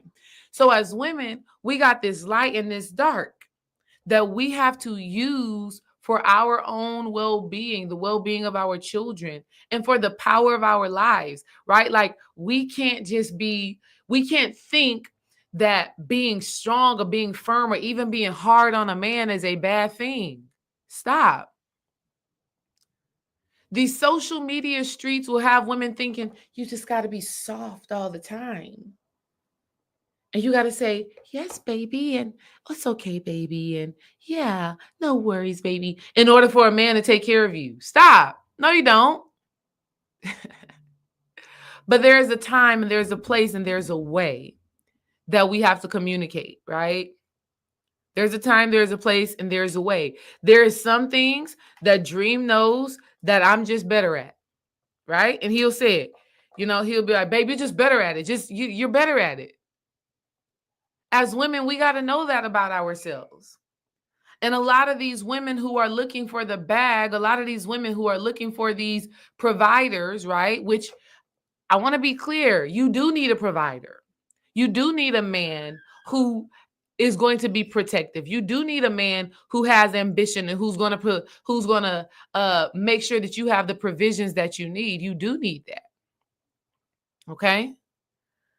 But all of that starts on an emotional, spiritual level first. And so a lot of these women that are focusing on getting these quote unquote high earning men, see, that's the difference. The trophy wife girl, she went to a high earning man, not a high value man, because a high value man has integrity. A high value man has a moral compass. A high value man is not infiltrated with certain demonic spirits that would cause him to abuse his children, abuse a woman, abuse his power, all of those things. There's a difference. So she found a high earning man and she thought that that was all she needed. Okay? And that's not what we as women really need and look for. I don't know if y'all seen this, but I just want to show y'all the depth of spiritual warfare in relationships. Look at what our good sis Lisa Ray has to say about friends. Mm-hmm. Okay, let me give y'all some context. Let me give y'all some context real quick. So Nicole Murphy, which is, what's our guy's name? Eddie Murphy's ex-wife, used to be friends with Lisa Ray. And Lisa Ray is going to come out and tell a story about how Nicole Murphy was on some funny business, some funny shit when it came down to their relationship. And the reason why I want to show y'all this is because I want y'all to understand what you are really dealing with when you are talking about dating, when you're talking about love, when you're talking about relationships. This shit is not just, I found a good man, we like each other, we laugh a little bit, he got a bag, he okay, he this, he that. You are dealing with spiritual warfare. And if you don't have the power that you need as women, it's not going to work out. You need power. Let me tell you, you need power to deal with the women who may want your man. Let's just be real. It has been scientifically proven. I got to tell y'all this because it's so interesting. Did y'all know? Y'all can tell me if y'all know this. Did y'all know that it has been scientifically proven that women are more attracted to men who are already married?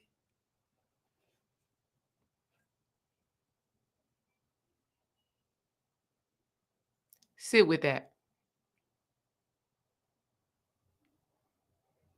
Really sit with that. Really sit with that, y'all. Women are more attracted to men that are already married. My family and I were actually talking about this weekend. Ladies, this is the spiritual warfare that you are dealing with when you commit your life to a partner. They scientifically proved it. When a man had a ring on his finger, a woman was more intrigued. You want to know why? Because many women are not in their power. They're not in their power. Therefore, they feel like if another woman wants him, something must be good about him. Something must be good about him. If he married, he must be doing something right. He must have accomplished something with this woman.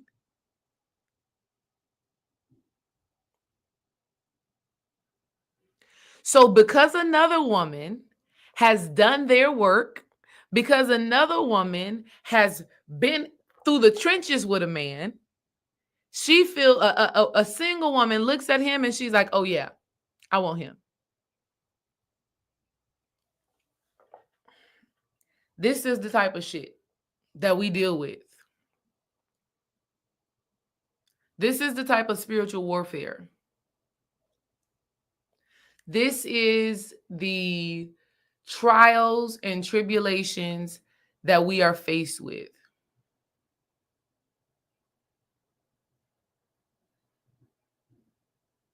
This is why I always talk to Dream and say, baby, you got to watch what you say on these online streets. Because you may be making a joke, right? Y'all know Dream, he's funny. He talks shit. You may be making a joke, but best believe there's women on the other side of these videos that are like, okay, yeah. Knowing he got a beautiful wife, smart, intelligent wife, spiritual wife, that girl, knowing that and not giving a damn. And it's funny because men on the opposite side are not like that at all. Men are not like that. If a woman is married, a man don't want no parts. Most men. If he's a beta man, if he's a feminine man, if he's a man that is leaning more into his feminine energy than his masculine energy, because a man don't want another man's woman. A man is like, oh, he already had her. I'm good on it.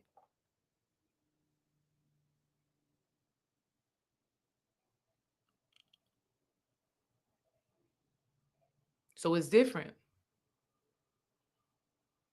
It's different.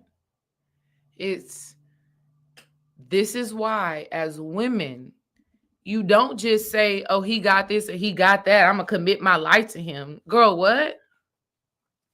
Who is he? What is his character like? What is his spirit like?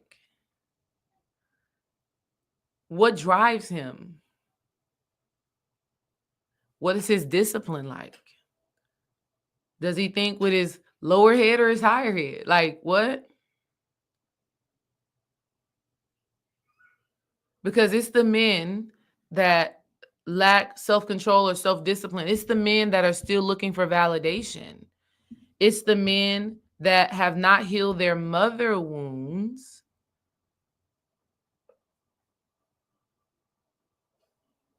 Let me see what Rob Blackstorm is talking about, because I'm gonna talk about something. Rob Blackstorm says they're grimy friends too. Quiet is kept. Listen, I already know. He said, when the friends try me, I always tell the woman I'm with, it's so foul to me and disloyal to me. Wow, the audacity. Butterfly Purple Silver said, I had a friend that would go for the men in my life. Listen, I had a friend, I had two experiences like that are tricky. My first experience with that was I was in college, and my college boyfriend came to Houston to visit me during Christmas break. And of course, I want to take him out, right? I want us to go to the club in Houston. I want us to have a good time or whatever. And so I had my homegirls coming. Why? Oh my God, this was disgusting. And this is when one of those friendship relationships, it was done. It was done. We not friends, right? I know we not friends, right? And that was the moment where my mama had already told me, like, nah, you got to watch her. I don't know, right? Because this specific friend, she was an attention seeker. She needed attention. She craved attention, right? So we're downstairs. We're taking some shots, getting ready to go out. And Victoria's Secret had just came out with their bombshell bra. Just came out with their bombshell bra. She had one. She does this. Desiree, look at this bra. It's so good. I love this bra. She does that in front of my boyfriend. Me and my other homegirl look at her like, you are wild.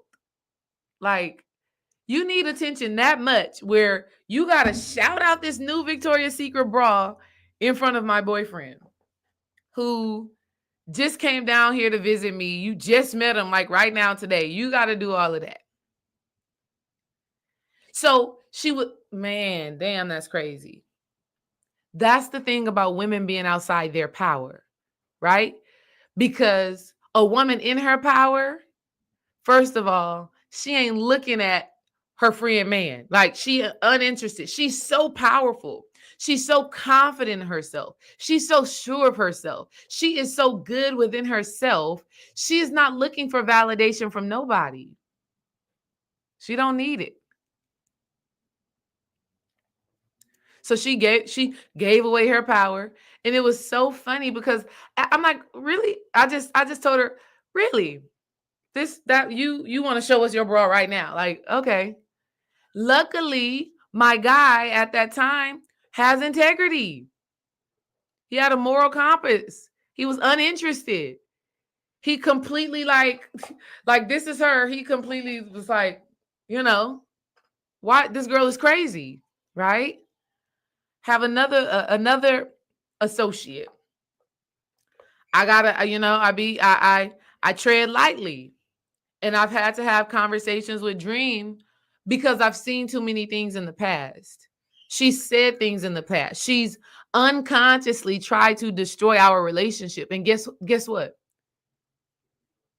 I know that my husband is her type, right? And I don't say that from like an egotistical way. I say it because one, when we first got together, he already had a career and was a working man. Two, he's older. This specific friend only dates older men, right? I wasn't thinking about that when I got with Dream, but he's older, 7 years to be exact. He's well-spoken, right? Polite, kind, has manners, not thugging, right? Or the version of him that we know wasn't thugging. So I know that he would be the type of person that she would be attracted to if he gave her the time of day. So I had to tell him after we had a few experiences of me being like, oh, that's funny energy. I had to tell him, I said, hey, when this specific associate is around, manage your communication. You got to watch how you talk as my man. Because if you say something that to another friend, you crazy, you funny, you whatever, to her may be, oh, he trying to holler on the low.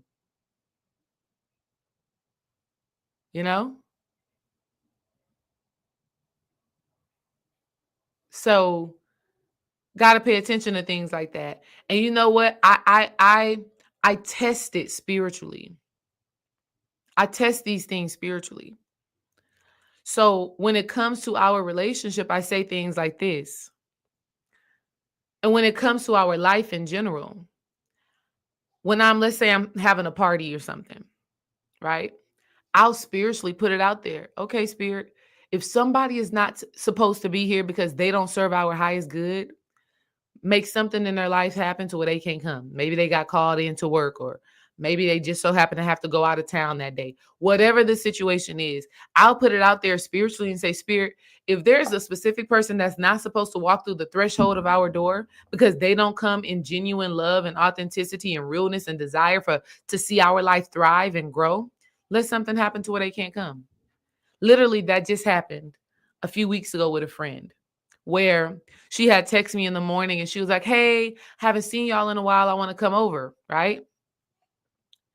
And the thing that I know, and it's the same friend that I was just telling y'all about, not the one with the breast, because I don't deal with her at all. But it's another friend who I know she desires love so much. She wants a relationship so much that she was in the past years ago, maybe even 10 years ago, she was unconsciously hating and wanting to destroy Dream and Isle's relationship. Okay. That was 10 years ago. So I've given her a lot of grace because I knew it's not personal for me. I don't take it personal. It's not about Desiree, right? It's about her. You know, she was feeling unwanted or insecure and craving love, right? Craving that relationship. But she had hit me up a few weeks ago and was like, hey, I ain't seen y'all in a while. And in my mind, I'm like, yeah, okay, cool. You know, if we have the time to link up, that's cool. We can get together. But usually most of the time when I link up with this specific friend, we link up outside. Okay. We going to a restaurant, we going to brunch, we're doing that. We're not around the family. And so that's just Spirit's way of protecting what I have, right? And so from the unconscious, let me make that clear. This friend isn't consciously saying, I'm going to say something, or I'm going to do something that is inappropriate. That's not what's happening. Okay. But unconsciously, she was battling with things or having a certain desire that would cause her to act and speak and do things in a certain way. So I want to be clear about that. So she was like, yeah, I want to come to the house. Now, mind you, my house is sacred ground. My house is sacred ground, right? This is where we create. This is where we do what we do. This is our sacred space. And so I said, okay, Spirit, if she's meant to come, right? If her spirit is healthier, if her craving for love and relationships has healed and transformed, which makes her safe to be in our space, she can come and visit. I said, but if not, then make something happen. Do y'all know that same day, Dream and I were out and about with our kids. I don't know where we were going or what we were doing. Oh, I know exactly what happened. We were at Brother Yosef's event. It was on October 11th, Yosef's event that he had out here in Houston. So she wanted to come to our house later that day. I was like, I'm all for it. I'm all for it. If Spirit says yes, Spirit says yes. If Spirit says no, Spirit says no. It is what it is. So we're leaving Brother Yosef's event, and our kids did a great job with their grandma. So we wanted to stop and get them a snack or a dessert. So we stopped at this dessert restaurant, right? It's literally a restaurant just of desserts. And so I went in and I grabbed us some desserts, and then I get in the car and we drive off.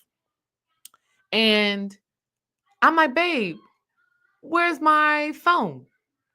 I don't know where my phone is. My phone, what happened to it? And he calls my phone. Well, actually, I use his phone to call the dessert place. And I'm like, hey, did y'all see a phone there? And they're like, no, we haven't seen a phone. We looked everywhere, haven't seen the phone. Okay, whatever. I call my phone again and somebody picks up my phone. And they're like, hey, this is the dessert factory. I'm sorry we said we didn't find your phone. We just didn't see it. Now we have your phone. We're going to keep it safe. Mind you, this place is about 30 minutes from our house. We're already almost to our house. My mom works about 5 minutes from the place. So I'm like, called my mom from Dreams phone. I'm like, Mom, can you pick up my phone from the dessert factory? Da, da, da, da, da, da. She's like, yes, I'm going to pick it up. Da, da, da, da, da, da. My mom doesn't get my phone back to me till 9 o'clock at night, 9:30 at night. At this point, ain't nobody coming at my house at 9:30 at night, right? So Spirit just made something random happen, like leaving my phone at a restaurant, right? To where I couldn't correspond with that person. Matter of fact, when I got my phone back, she had actually texted me saying, hey, are we still good for me to come over and see y'all? No, we're not. I left my phone at a restaurant at like 6 o'clock. It's now 9 o'clock. We can't do it now. You know what I mean? So that's the power we have as women, though. As a woman, I got to say, okay, Spirit, whatever happens, happen. I'm going to trust my intuition. I'm going to trust why did I even feel the desire to do that? To even propose a question to my higher self? That's intuition. That's discernment. And then I surrendered because I said, okay, Spirit, I don't want to continue to judge this person based off of what happened in the past because I do believe in growth. And so I said, okay, Spirit, let whatever happen, happen. And Spirit showed me Spirit said, okay, we're not there yet. We're not ready yet. And I had to accept that. I had to say, okay, it is what it is. That's the power we have as women. And matter of fact, next Saturday, I'm going to drop the link right now. Next Saturday, ladies, I'm teaching a free class called Return of the Dark Goddess. Okay, Return of the Dark Goddess. Because as women, and this really sparked up when everything just happened with, what's her name? Kamala Harris. This really popped up when everything happened with Kamala Harris because so many women were infuriated. One, that she didn't win. Two, that people were voting for Donald Trump. Three, this abortion rights stuff. So many women were so caught up on that. And to me, it just looked like women who didn't understand that they have power. So for all of my ladies, join the Return of the Dark Goddess. Free class is happening on November 30th. That's actually Kimmy's third birthday. We're going to do it in the morning and celebrate Kimmy's birthday later that day. Kimmy has been a great teacher of mine when it comes to this dark goddess energy because she don't give a damn. Okay? She's going to get what she wants. But and I want you ladies to know that you can have what you want, right? You can have what you want. You can have what you desire. But there's a way to go about it. And that way that you go about it has to start spiritually first. As women, we got to start in the spirit and let the physical unfold. I still want to show y'all what our girl Lisa Ray said about this Nicole Murphy stuff. It was crazy. Had relations with your ex-husband. Were you two friends? Mm-hmm. Birthday parties. I've been to her house. She was at my bachelorette party. But you know what? At that time, my mother told me then. She said, but you got to watch that one there. And I was like, who? I said, the one dancing. She said, yes, that's Eddie Murphy's wife. I want to pause it right there because the friend that I just talked to you about, my mother said the same thing, and here's why my mother said that. Here's what happened. I was pregnant. With Dream and I's first baby, KJ. And that specific friend had came over to the house. And I was at my mom's house that day. I don't know, just hanging out at my mom's house, right? I was just hanging out at my mom's house, and that specific friend didn't live far from my mom's house. So she came over and we were just talking, kicking it, whatever. And my stepdad was there. This is the funny shit. My stepdad was there. In front of my stepdad, this friend says, so what are you going to have the baby called Black? My stepdad's name is Black. What are you going to have the baby called Black? First of all, why do you feel it necessary for you to ask that question? I hadn't even thought about that yet. I hadn't even rationalized what I was going to do with that, And so I was just like, I don't know. Like, maybe he'll call him Black. I don't know. I haven't thought about that. But my stepdad was heartbroken by that. My stepdad was heartbroken by that because one, he wants to be called Pawpaw. And then I felt bad because I'm like, damn, you right. Our son will call you Pawpaw. Just like I have a grandpa that is my Pawpaw, who is not my Pawpaw by blood, but is my Pawpaw through marriage. And he pretty much raised me. He's the only Pawpaw I really know. Do you understand? And so I was like, I had to look at her like, why did you feel the need to ask that question and then to ask it in front of him? See, that was the energy of, and you may think, oh, it's a reasonable question. It's a reasonable question. But in that moment, it made me uncomfortable and it made him uncomfortable. So clearly, it wasn't the discussion that we should be having with you, your friend. Why are we talking about it with you? That's a conversation between me and Dream, me, my mama, and him. It has nothing to do with you. And so that lack of awareness is one of those things. And right after that happened, my mama said, yeah, you got to watch that friend. Because what was her intention in asking that? Why does she care what the baby is going to call him? Okay, baby ain't even here yet. Anyways, let's keep going. She said, you got to watch that one. Current wife at the time or ex at the time?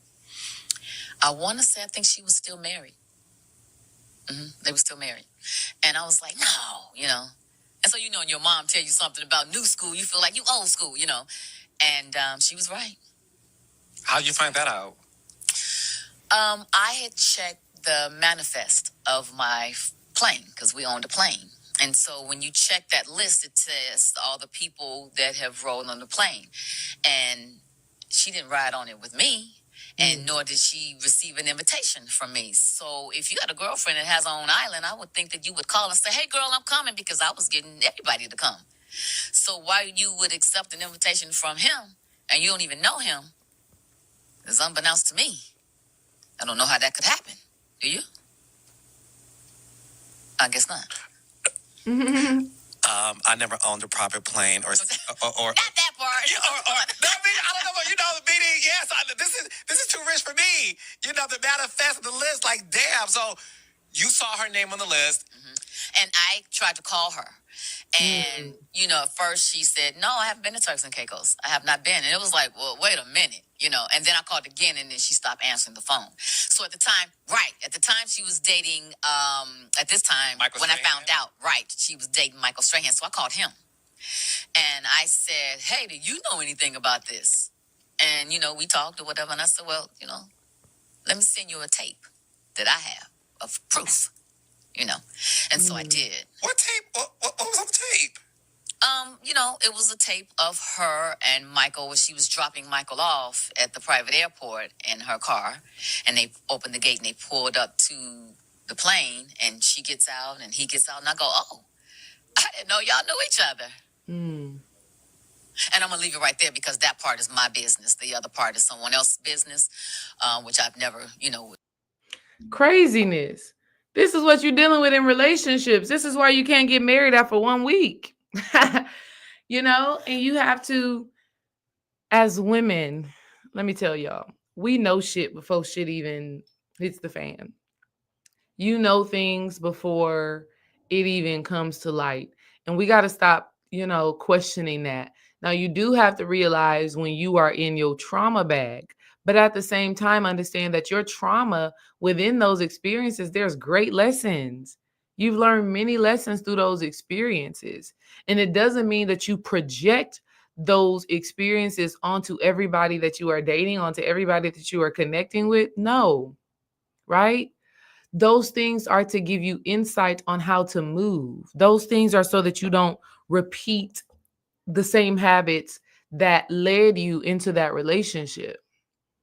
And I think these are the things that many women are missing out on, right? When it comes down to dating and the social media trends.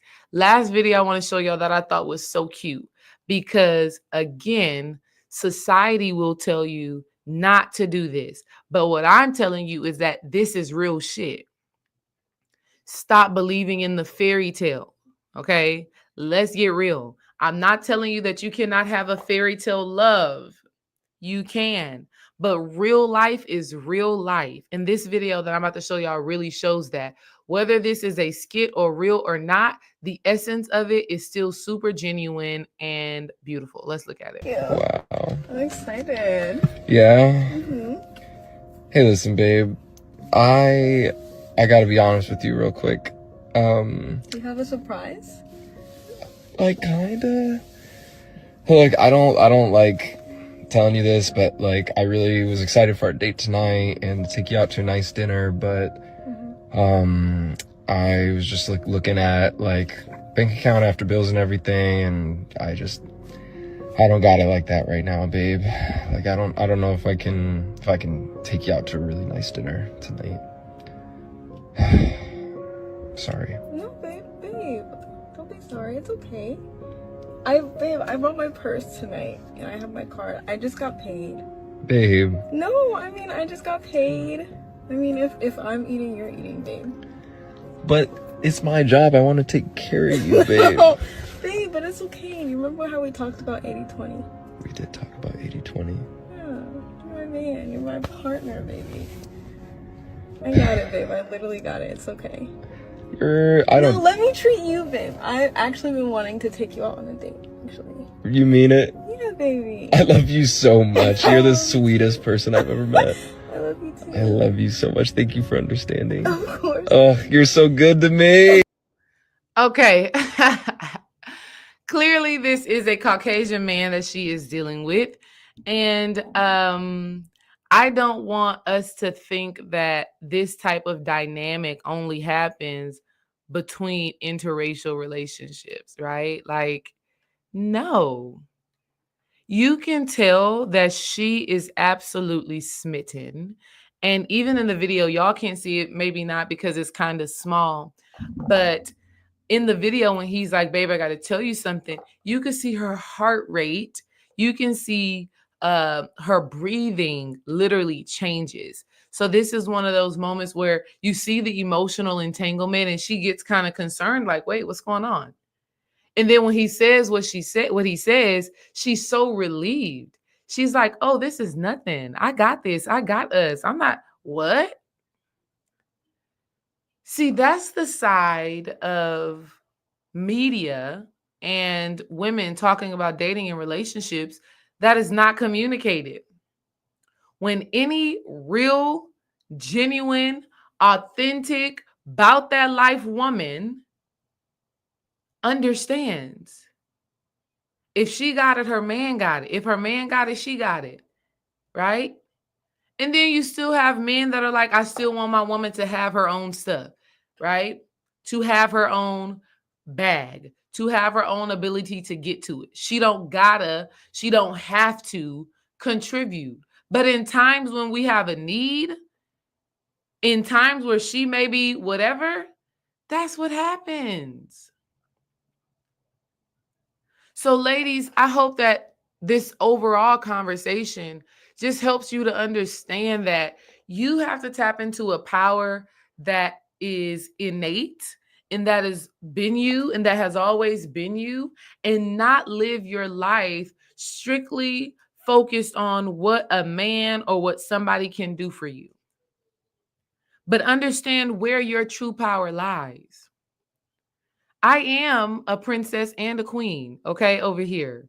I am very well taken care of. But at the same time, I'm going to get up and go, right? I'm going to do my thing. I'm still super powerful and in my own bag, right? I can go to my husband for insight, for feedback, for whatever. If I want something, more than likely I'm going to get it. Sometimes Dream does have to say, babe, let's stay focused, right?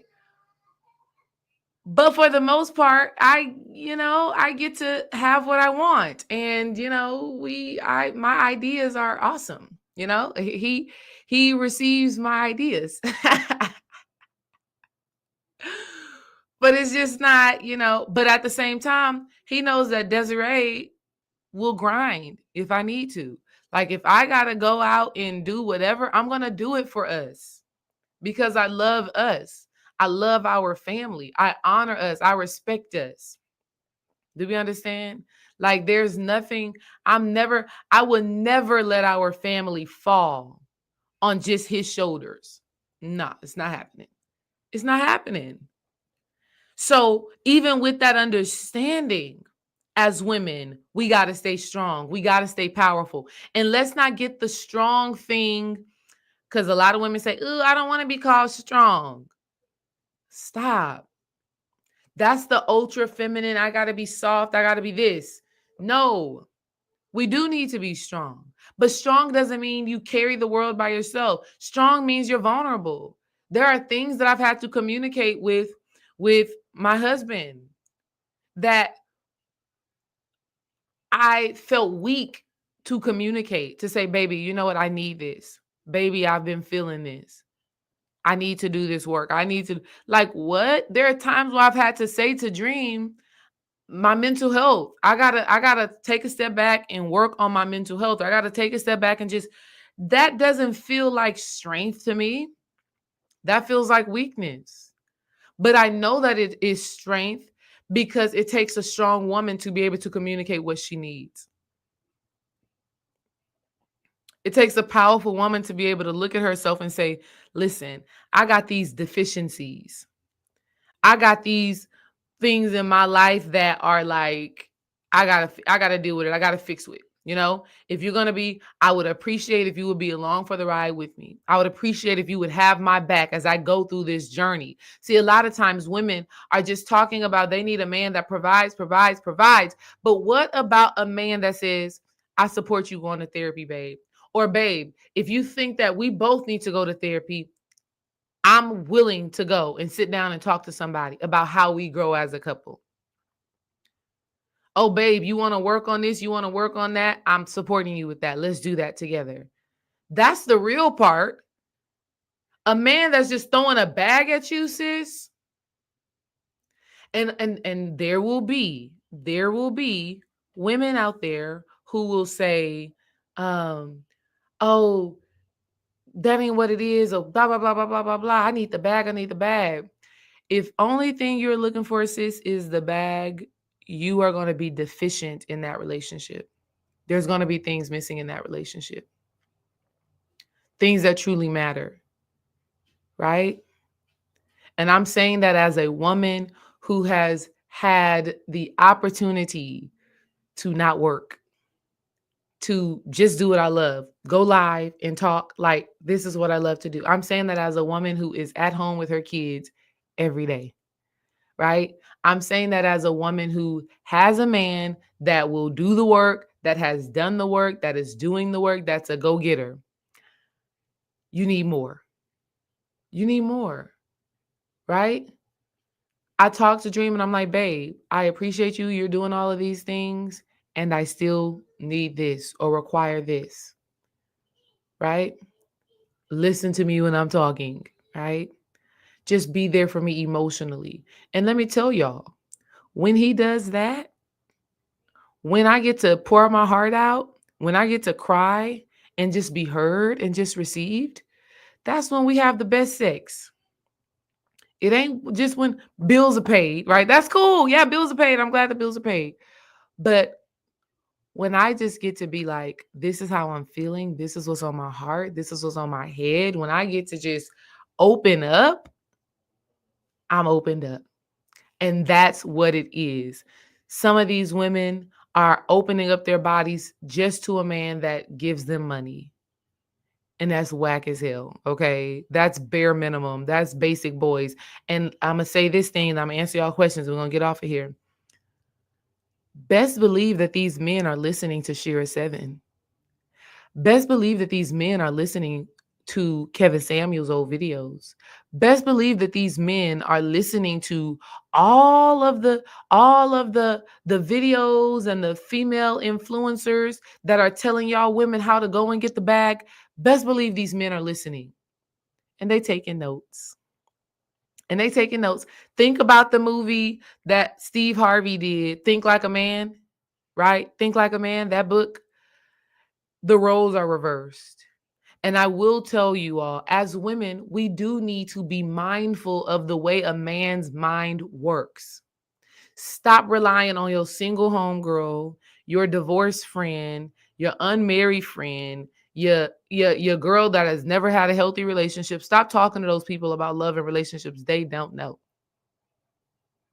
Right?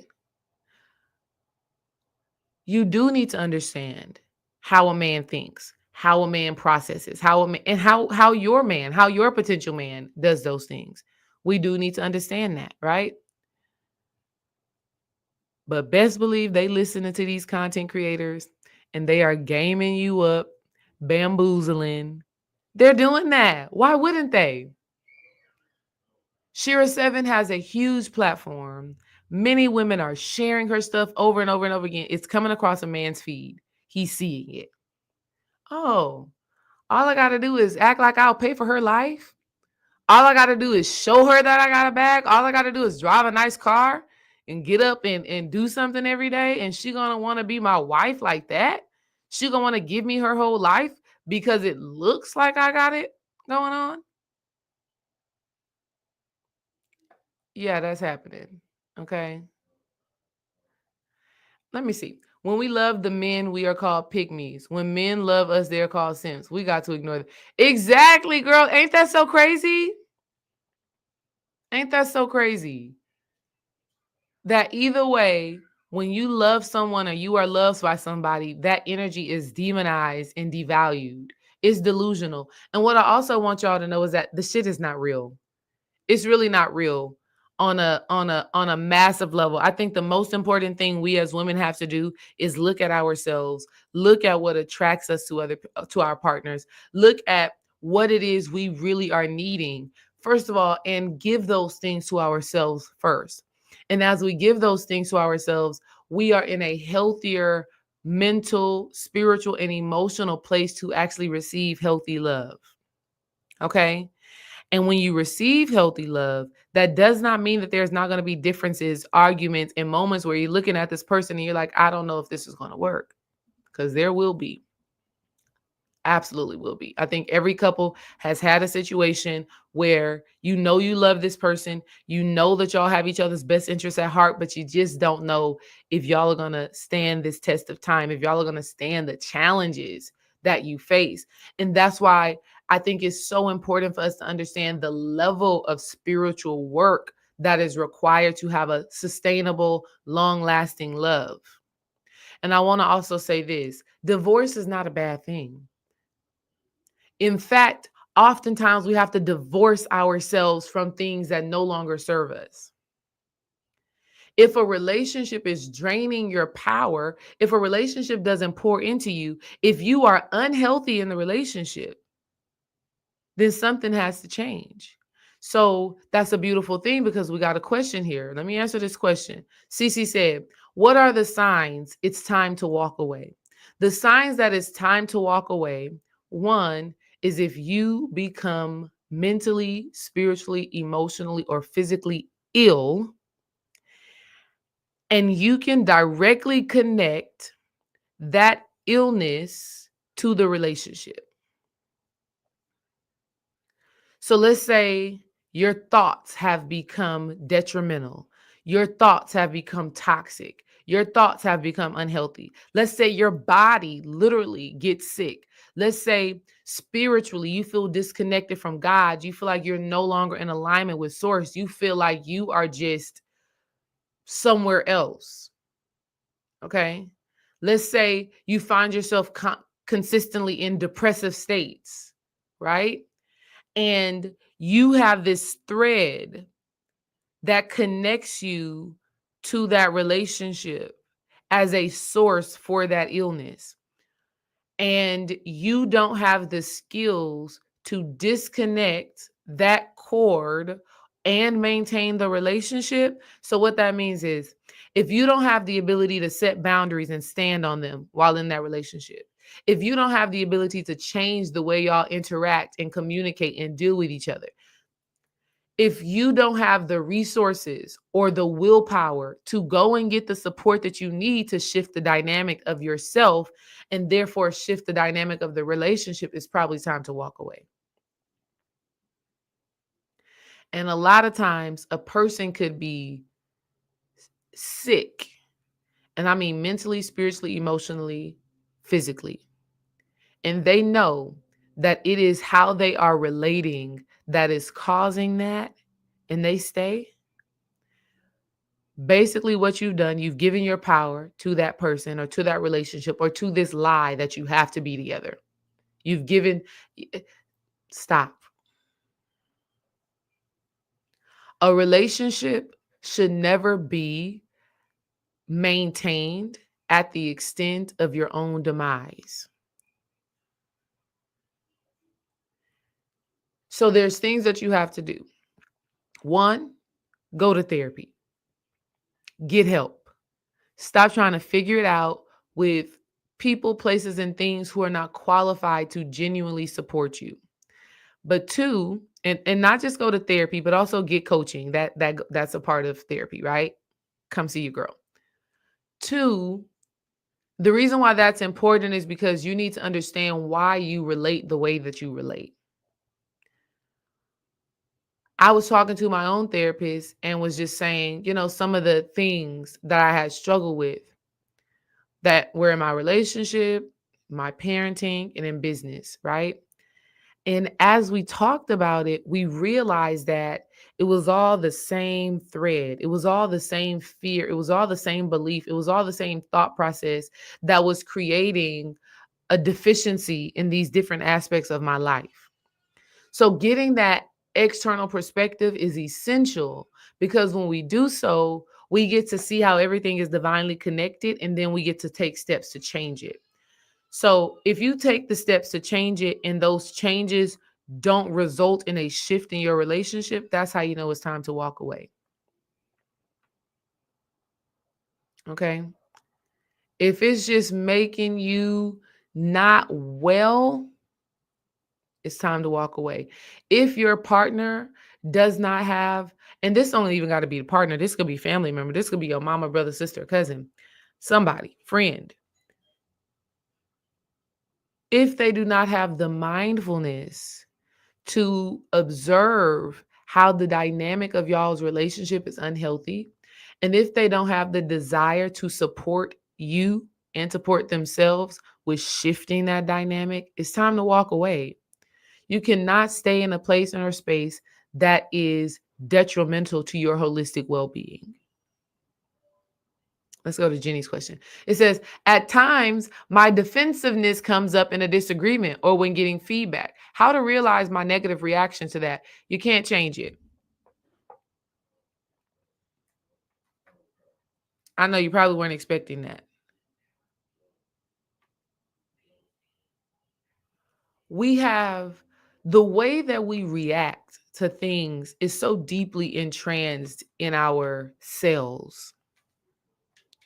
So the goal is not to change it. And if you're in a relationship with a person that wants you to change, I'm gonna have to get off here soon because I hear Kai, that wants you to change who you are, then who you are fundamentally, then that relationship is probably not going to work. Nobody should ever want you to change who you are fundamentally at your core, right?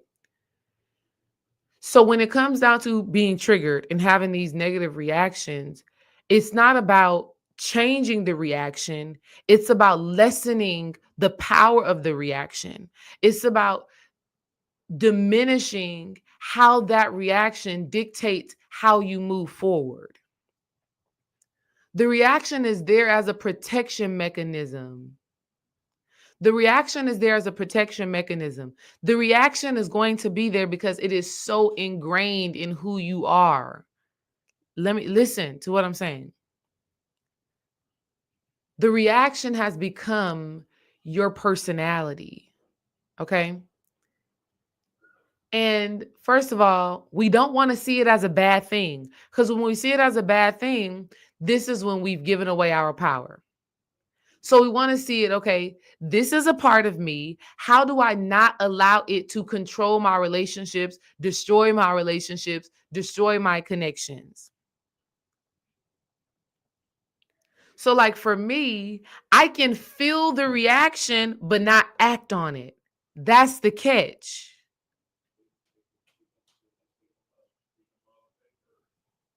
Don't act on it. Don't act on how you feel.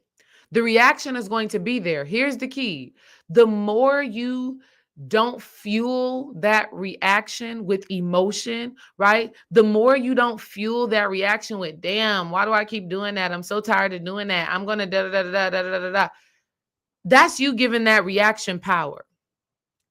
The less power you give it, the less power it has over your life and over your relationship.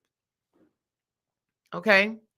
So it's not about realizing your reaction. You already know that it is happening, right? You already know how you are. You already know that you're sensitive and defensive about your shit.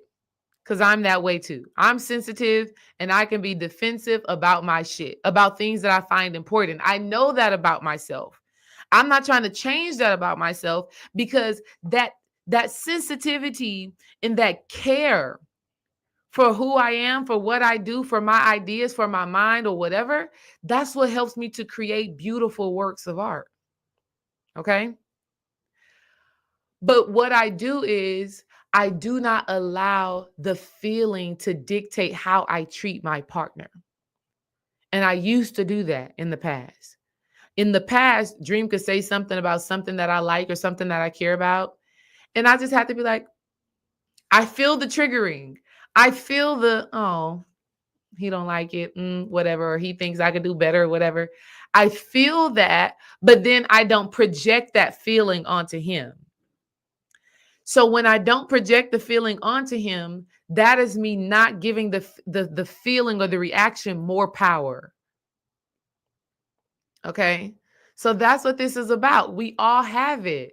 We just got to stop powering the shit up with judging ourselves about it, feeling bad about it, powering it up by how we treat our partners in response to their criticism. So you know it's there. You take a deep breath and you speak and you act in a way that is more in alignment with what you deeply desire. And sometimes that may even still be telling your partner, okay, that's your criticism. You can feel that way. That's what you believe. This is what I feel. This is what I believe. This is what matters to me.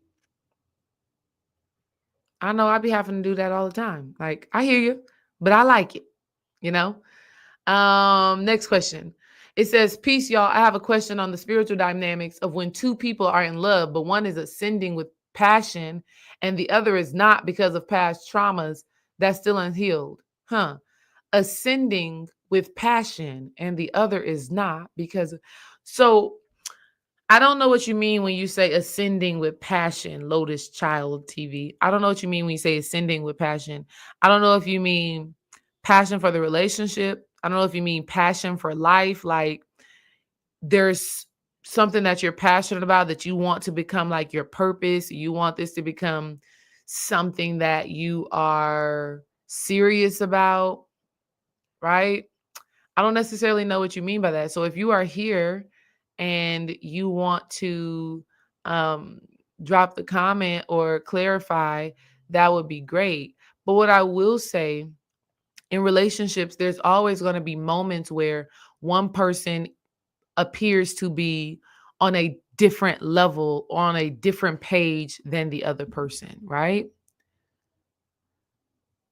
The thing that matters the most is, are you in the same book, though? There are times when Dream is on a different page than me, right? He's on a different page. There are times when I may be focusing on the home, he may be focusing on the business. There are times where I'm focused on business, he's focused on home. There's times when he's focused on working out, I'm focusing on eating better, you know. But the book that we are both in is the book of having a powerful, protected, abundant, beautiful home or beautiful family. That's still the book. So sometimes in relationships, we're going to be on different pages. Sometimes something will be more important to another person than it is to you. I think the biggest thing that we can do in relationships is one, not judge our partners, right? Like we got to stop being a therapist to our partners. And that's the thing that I've had to work on because I truly have a gift of psychoanalysis. I truly have a gift of being able to communicate what is not being seen, right? Or what is not being heard, right? I have a Scorpio. My Mercury is in Scorpio. So I speak underworld, unseen, unconscious language. That is the language that I speak. Dream would say the same thing. He would say he speaks the unconscious language, but our language and our communication is totally different. I have a Pisces moon. So I can look into a person's mind based off what they're saying, based off what I'm picking up energetically and understand things. But what I've realized is that that doesn't really work in my relationship, right? Like I can do it with my coaching clients and my women that I'm in classrooms with, and we're teaching and we're talking and we're speaking. But with Dream, it doesn't work. And it doesn't work from him to me either. Like I don't want him telling me how I feel. I don't need him telling me how I think because you're not really getting it at the level, right? That it really is happening. And so as people in relationships, we got to stop psychoanalyzing, stop trying to do therapy on our partners, whatever. Stop. Okay? Because there's already an emotional entanglement there. So yes, your partner has trauma, but you don't really know how that trauma is impacting their ability to love. You got to let them discover that. You may have an idea in your mind of what is what, but your idea is not going to change their reality. And that's the thing that I had to learn. All I could do was present to Dream the way that I was thinking, the way that I was feeling, and what I was receiving. And he can take that information, decipher it, decode it, whatever, and see how it resonates or applies for him. And the same thing, vice versa. Sometimes he'll sell me something, and in the moment, I don't agree. I don't agree. I understand, but I don't agree. I get it, but I don't really resonate with it, right? I hear you, but that's not really my reality, right? It may take a day, it may take a month, it may take a year for me to get on the same page that he's on. But the page that I'm on is not a bad page. It's not a lesser page. It's not an unworthy page. And that's the thing about relationships. We got to really understand that. We got to understand that ebb, that flow, and we have to love our partners where they are, not where we want them to be. And that's a very big thing. Very, very big thing. Last question that I see so far. It says, how do you move past anxiety when it comes to dating? That's a great question. I think the first thing is looking at what are you actually anxious about and how does your anxiety show up? Very big deal. Anxiety can be disguised as procrastination. Anxiety is disguised as overthinking, overanalyzing. Anxiety can be disguised as just fear itself. But one of the things that have helped with anxiety in general is you got to stop worrying about the future. When we're anxious, it's because we are afraid that the result is not going to be what we desire for it to be. When we're anxious, it's because we're thinking about it not working out in our favor rather than it working out in our favor. One of my great teachers said it like this, which I think was so beautiful. He said, anxiety is when you believe that there's something bad to come. And I'm paraphrasing. Anxiety is when you think that the worst is coming or something that is not favorable is coming. So you're anxious about it. How you want to feel and what you want to feel is anticipation. Because when we're anticipating something good. We're anticipating a positive result. We're anticipating something favorable. And so we got to take away the dating aspect of it and really just look at your mental health, right? Meaning, how are you talking to yourself and about your situations? Do you really believe that no matter what happens in life, everything is serving your highest good? Do you really know that you are divinely supported and whatever God brings you to, whatever your higher self brings you to, whatever is the next step in your journey will always lead you to the best life that you're meant to have?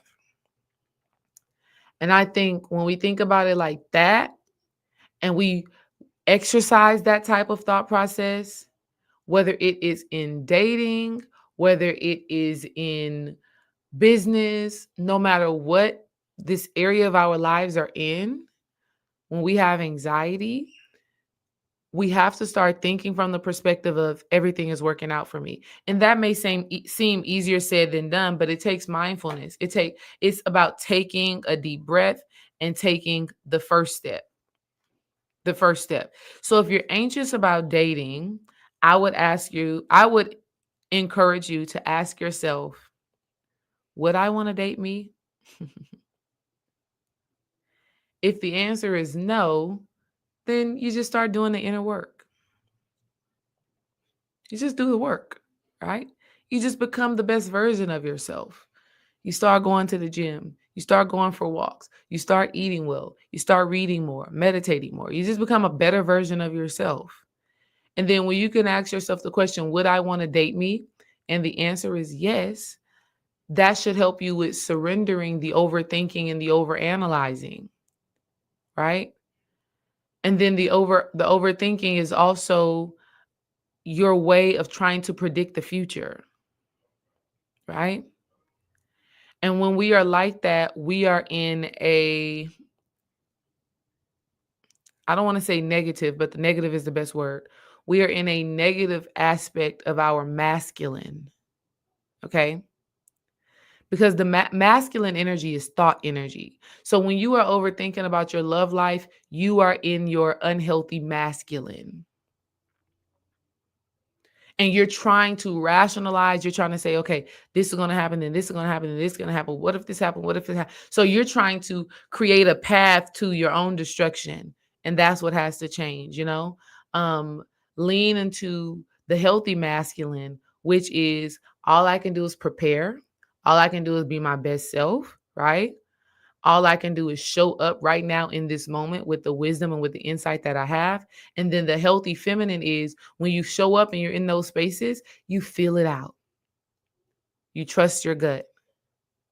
You trust your instinct. Your instinct is never wrong.